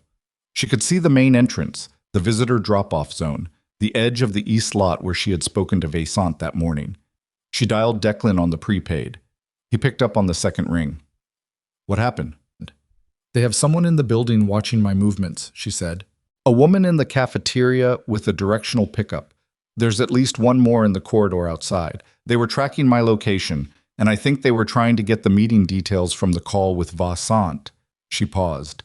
"Corvin's not running. He's planning to be present at whatever happens next." A short silence. "Where are you now?" "4th floor, safe for the moment." She watched the parking lot. "I need your operators to check the 3rd floor corridor and the elevator bank, discreetly. I want to know if anyone positioned near your room is not hospital staff." "Already happening," Declan said. "Give me 4 minutes." She waited at the window. The parking lot below was ordinary. Late afternoon, shift change beginning, the natural movement of a hospital at this hour. People arriving, people leaving, the specific density of a place that never actually stopped. She looked for the man in the dark coat she had seen in the elevator reflection. She found him. He was at the edge of the visitor lot, not in a car, not moving toward the entrance, standing at an angle that covered both the main entrance and the east exit. Reporting position. Her phone buzzed. Declan. "There's a man in the stairwell 1 floor below my room," Declan said. "Maintenance uniform. My guys say he has been standing in the same position for 40 minutes and has not done any maintenance." One inside, one outside at the east exit, the woman in the cafeteria. 3 confirmed, which meant there were probably 2 more she hadn't identified yet. This was not improvised. This had been assembled over the course of the day while she was sitting in the cafeteria and waiting for Vaissant's calls. And the person who had assembled it had resources and coordination and the specific capability of someone who was not operating alone. Not Corvin personally. The organization above him. The parent company whose intervention motion had been denied 4 hours ago and who had apparently decided that legal channels were no longer the primary approach. She called Vaissant. "They're inside the building," she said when Vaissant picked up. "Minimum 3 people. One has a directional audio device. They're covering exits." Vaissant's response was immediate and flat. "Don't move. I'm calling the Federal Marshal's office right now. Stay on a floor with other people present and visible." "If they report my position, let them," Vaissant said. "I want them to report it. Stay visible, stay on that floor, and do not go anywhere until I call you back. 5 minutes." She hung up and did not move from the window. She thought about the shape of what Corvin had assembled. He knew the investigation had survived his legal challenges. He knew the magistrate had denied the intervention. He knew that the material Nora carried was sufficient, combined with the other evidence, to do serious and irreversible damage to him and to the people above him who had now made themselves visible by filing. In that situation, a man with his background and his resources had 2 remaining options: negotiate or eliminate the evidentiary foundation before it reached a formal proceeding. Negotiating required admitting the exposure, which left the other option. And Nora had spent 3 years knowing, in a back part of her mind, that she had never fully examined, because examining it directly made it too real, that this was always the option men like Corvin reserved when the institutional tools ran out. Vaissant called back in 4 minutes. 3 deputy marshals are en route, she said. ETA 7 minutes. They will enter through the main entrance and secure the building while I brief their supervisor on the federal order. A pause. "Nora, I need you to know something before they get there. Tell me." "Corvin is at the Port Callaway Federal Building right now," Vaissant said. "He walked in 20 minutes ago with his attorney and is requesting an emergency meeting with the senior duty officer. His position, according to what his attorney transmitted to my office, is that he is willing to provide a voluntary statement." Another pause. "He's offering cooperation." Nora processed this. "He's cutting the organization loose," she said. "That's my read," Vaissant said. "He knows the parent company's exposure became visible when they filed the intervention. He's calculating that cooperating against them gives him better positioning than standing with them." A longer pause. "It also means he expects the investigation to succeed. He's not trying to stop it anymore. He's trying to survive it." She stood at the 4th floor window and felt something move through her that was not quite satisfaction and not quite relief. Something more complicated than either, the specific emotion of a thing that has been running in one direction for a long time suddenly stopping. 3 years. 3 years of being small and invisible and careful. "What does his cooperation mean for my testimony?" she asked. "It strengthens it," Vaissant said. "A cooperative subject whose account corroborates the independent evidence base is the worst possible outcome for a defense. His attorney knows that, which is why he's moving now, before the formal summons issues, to get in front of it." She paused. "Stay where you are. Let the marshals do their job." The marshals arrived in 6 minutes. She watched from the 4th floor window as 3 vehicles moved into the visitor lot with a quietness that was itself a kind of authority. No sirens, no urgency in the visible movement, just the specific efficiency of people who had been told where to go and what to do when they got there. They entered the main building in 2 groups. A 3rd group moved to the east exit. The man in the dark coat at the edge of the visitor lot saw them. He stood still for 4 seconds. Then he started walking, not toward the exit, but away from the building, north along the parking lot perimeter, the careful pace of someone trying not to be the thing they were being. One of the vehicles repositioned. He stopped walking. 2 deputies were out of the vehicle before it had fully stopped. She watched from 4 stories up as the man in the dark coat put his hands up with the resigned posture of someone who had run the calculation and arrived at the correct answer. She exhaled. Her phone buzzed. Not Vaissant, not Declan. A number she didn't have saved, which meant it was either wrong number or one of the prepaid lines Vaissant's team used for contact she hadn't been given in advance. She answered. "Miss Callum." A man's voice, older, the voice of someone accustomed to being listened to. My name is Deputy Director Alan Fossey. I'm with the Naval Criminal Investigative Service Senior Oversight Division. Investigator Vasant works under my office. I've been briefed on the situation, and I am currently at the Port Callaway Federal Building. A pause. I want you to know that Walter Corvin's attorney has submitted a written statement of cooperation in the last 30 minutes. The statement includes a full account of the Bravo Point operational structure, the authorization of the secondary mission objective, and the chain of decisions that resulted in the suppression of your service record. Another pause. The statement corroborates the material you provided to Investigator Vasant in its entirety. Nora stood at the window with the phone against her ear. What happens now? She asked. We complete the formal process, Fossey said. That takes the time it takes, but I want you to understand the direction of it. Corvin's cooperation is useful, but it doesn't change the fundamental case. The case is built. What his cooperation does is accelerate the accountability. He paused again. I also want to tell you personally that what I have read in the last 4 hours about what happened at Bravo Point, about what you did and what was done to you afterward, I want you to hear from me directly that the conduct toward you was wrong, professionally, institutionally, and in every other respect. She held the phone and looked out at the parking lot where the man in the dark coat was now sitting in the back of a federal vehicle. Thank you, she said, because it was the right response and because she meant it, and because she was also aware that those 2 words were carrying approximately 3 years of weight. Investigator Vasant will be in contact with the formal timeline, Fossey said. Is there anything you need from my office tonight? She thought about her sister in western Pennsylvania, the children at their grandfather's house, probably watching something on television, unaware. She thought about the audio file and the drive in Vasant's portfolio, and the 2 independent statements from Ramos and Delacroix, who had asked every year in November if anyone had found the medic yet. No, she said. I'm all right. She meant that too. The marshals cleared the building in 40 minutes. The woman from the cafeteria was identified and detained at the south entrance. A 4th individual, the one she hadn't found, was located in the hospital's IT room, which explained the internal access and explained how Corvin's contact inside the building had been feeding information. He was a contract IT employee, hired 8 months earlier, whose employment records did not survive close scrutiny.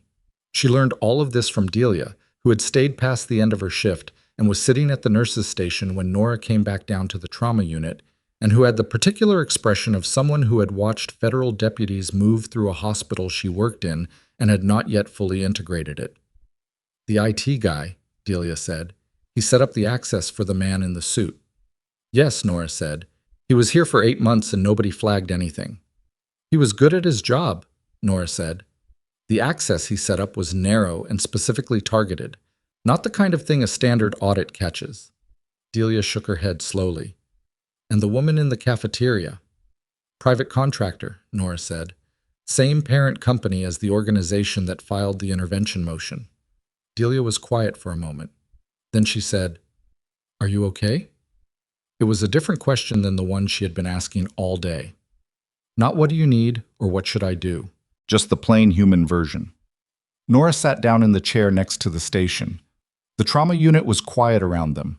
Evening shift settling in, the overnight census beginning to fill, the ordinary rhythm of a hospital in the hours after the day's urgency has passed. I will be, she said. Delia nodded.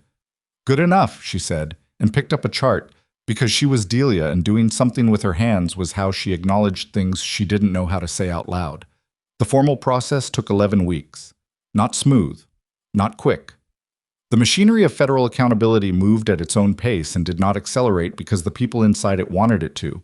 And there were days in those 11 weeks when Nora sat in a federal building answering questions for the 3rd time about the same sequence of events, and felt the specific exhaustion of a person who has been carrying a thing for a long time and has set it down but can still feel the weight of it in her shoulders.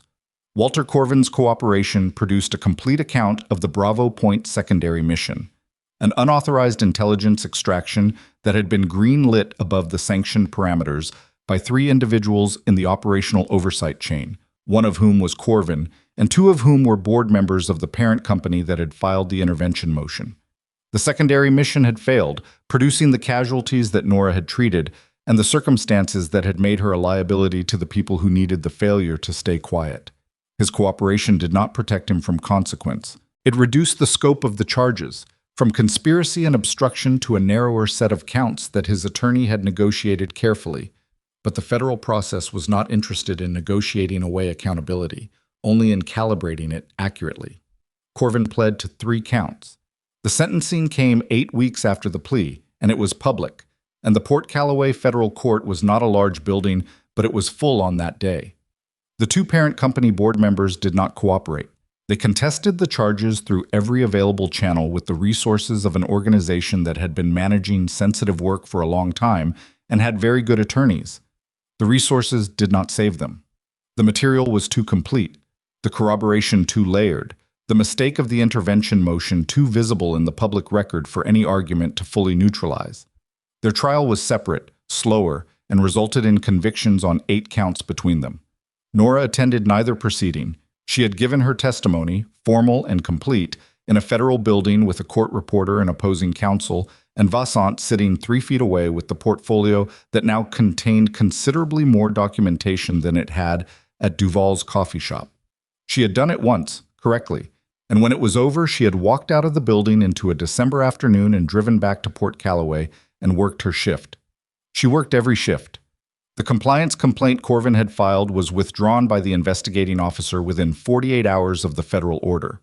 The hospital's compliance office sent a formal letter to her personnel file documenting the withdrawal and noting that no finding of any kind had been made against her. Groves delivered the letter personally, which she had not expected, and he stood in the doorway of the break room with the expression of a man who understood, belatedly, the full dimensions of what had happened in his hospital. "I want you to know," he said, "that the administrative process was not initiated by this office. We were responding to an external submission that we were required to act on." "I know," she said. "I also want you to know that your conduct during the mass casualty event has been documented in your performance record as exemplary." He paused. "That documentation was submitted by Dr. Phelps. I co-signed it." She looked at him. He was not a warm man, Groves, and he did not suddenly become one. But he was a man who was capable of acknowledging when the record needed to be correct, and that was something. "Thank you," she said. Farrow came to her 2 days after the federal process became public knowledge, which it did, not dramatically, but in the specific way that things become known in a military town, when they are connected to a federal proceeding and several of the people involved work in the same building. He came to the nurse's station at the start of the evening shift and stood there for a moment with his hands in his coat pockets and an expression she had never seen on him before and suspected he did not wear often. "I owe you an apology," he said. "Not about last night, about the 14 months before it." She looked up from the chart she was documenting. "I made assumptions about your capability based on the way you moved," he said. "I made them early, and I held on to them longer than I should have." He was choosing his words carefully, which was itself unusual enough to be notable. "I knew you were good at the work. I've known that for a while. I told myself the problem was that you might not be fast enough in a critical moment." He paused.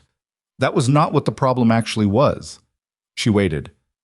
"The problem," he said, with the particular discomfort of someone arriving at a truth that does not reflect well on them, "was that you were better at the work than I was prepared to accommodate.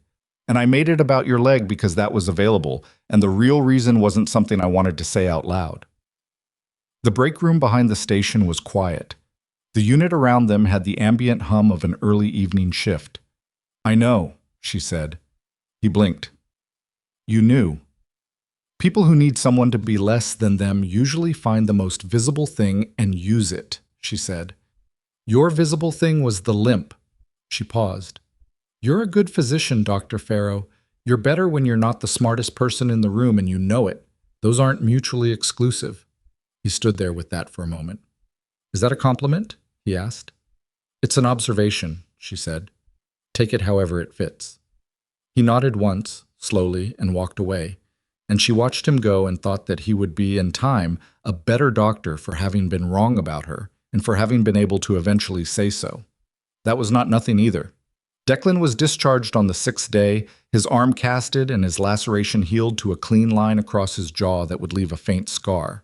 He came to the trauma unit before he left, which she had not expected, and he stood at the nursing station in civilian clothes looking like someone who had spent 6 days in a hospital bed and was ready to be somewhere else. "Ramos wants to call you," he said, "if you're willing." She thought about it. A man she had carried, a voice she had never heard say her name. "Yes," she said.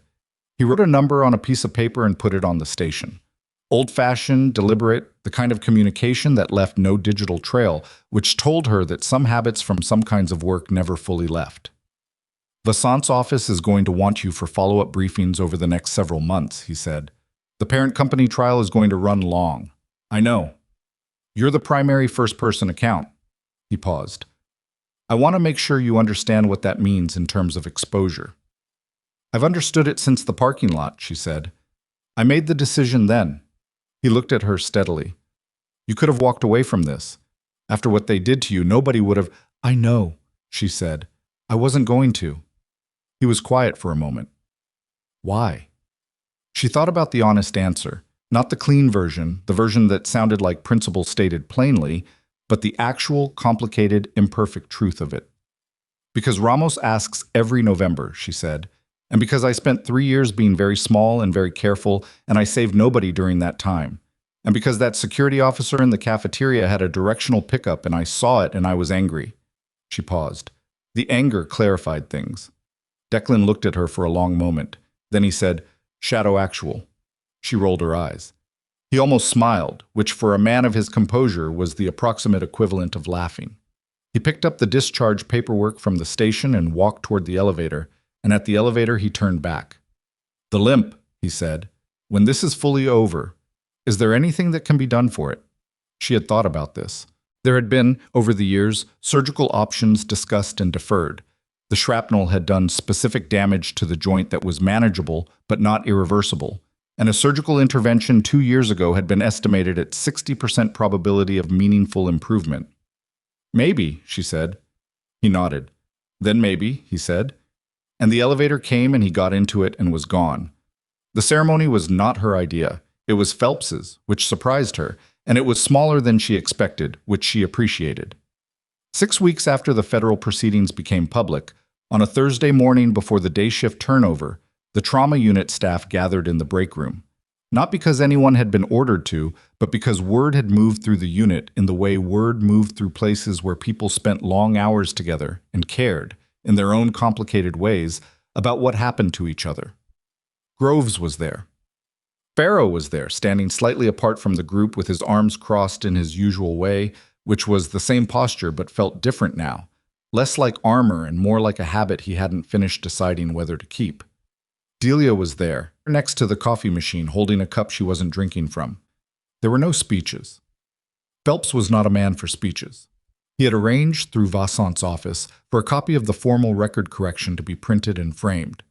The corrected record listed her actual role at Bravo Point, her actual function, the actual scope of what she had done, in the actual language of a military document, without redaction and without the euphemism that had replaced it for 3 years.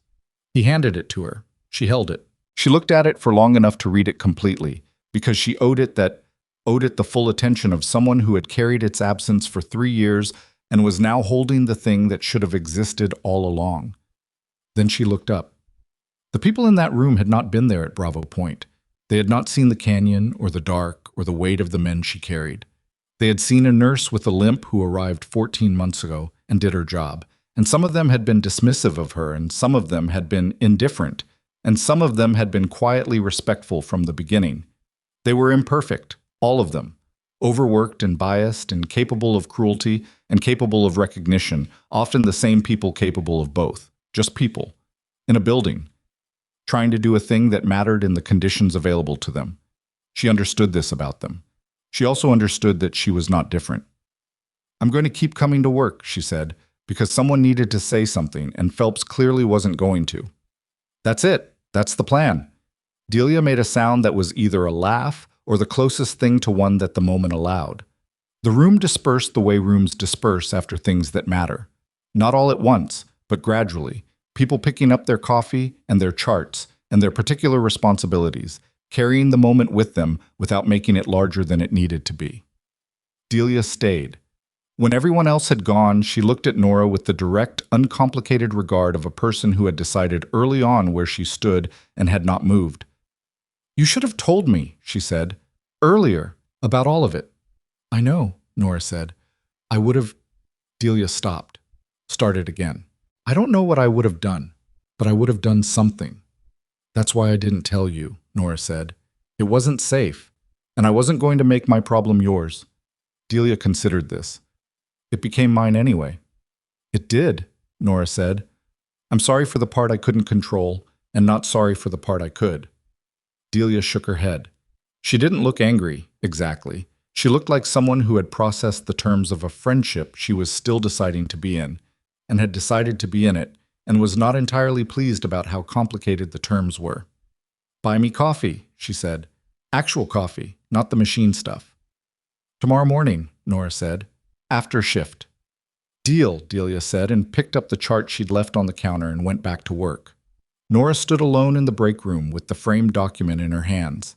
She had thought, in the years since Bravo Point, that what she wanted was to be left alone. To be invisible enough that the threat became irrelevant, and the silence became her own rather than something imposed on her. She had built a life fitted to that want, small, careful, constructed around the dimensions of the threat she was managing. She had done it well. She had been, by the standard of her own objective, successful. But the thing about building a life fitted to a threat was that the life was also fitted to the threat. Its shape was the threat's shape. Its boundaries were the threat's boundaries. And what she had discovered in the one specific moment when she had stood in the parking lot in November light and chosen to stay rather than to disappear again was that she had not actually wanted invisibility. She had wanted it to be safe to be visible. That was not the same thing. She put the framed document under her arm. She walked back into the trauma unit. The board had 3 new admits. The day shift nurses were briefing the evening staff. A resident she had worked with during the mass casualty event looked up from a chart and gave her a quick nod. The specific collegial nod of someone who had revised their assessment and was not going to make a production of it. She nodded back. She went to the first bay and picked up the first chart and began the work. Her leg did what it did. It carried her where she needed to go, at the pace she needed to go, in the direction she chose to move in. It had done this through 14 months of night shifts, and through the mass casualty event, and through everything that came after, and it would keep doing it tomorrow and the day after that. The limp was not the story, it never had been. The story was that she had taken a wound in a place most people would never go, doing something most people would not have done, for people who needed someone to not leave them behind. And then she had carried that wound into every room and every shift and every small act of daily competence, and she had not stopped. Not when they mocked it, not when they used it against her, not when silence was the only tool that kept the people she loved safe. She had stayed, she had done the work, and the work, in the end, had been the proof of everything they had tried to take from her. The monitor in Bay 1 alarmed softly. She looked at the reading. Nothing critical. A line adjustment, a patient shifting position, the ordinary noise of a body being monitored in a building full of people trying to keep other bodies running. She adjusted the line. She kept moving. Some things do not announce themselves. They do not come with ceremony or with the clean, legible resolution that people imagine when they think about justice. They come as a document handed to you in a break room, as a nod from a resident, as a phone call from a man named Ramos who has been asking about you every November for 3 years. They come as the specific, unremarkable moment when you walk back into the room where people needed you and you start again. Not because it was easy, not because the years of being small and invisible and dismissed had left no residue. They had, and it would take more time than she had spent in that break room to fully account for the shape of that residue and what she wanted to do with it. But because she knew who she was. She had always known. The people who had tried to make her forget it had failed, not dramatically, not all at once, but in the quiet and accumulating way that things fail when they are built against something that simply refuses to move. She had refused to move, and the room where she now stood, with its monitors and its charts, and its ordinary ongoing emergency of human bodies in need of someone who knew what to do, this room was hers. Not because they had given it to her, because she had never left it.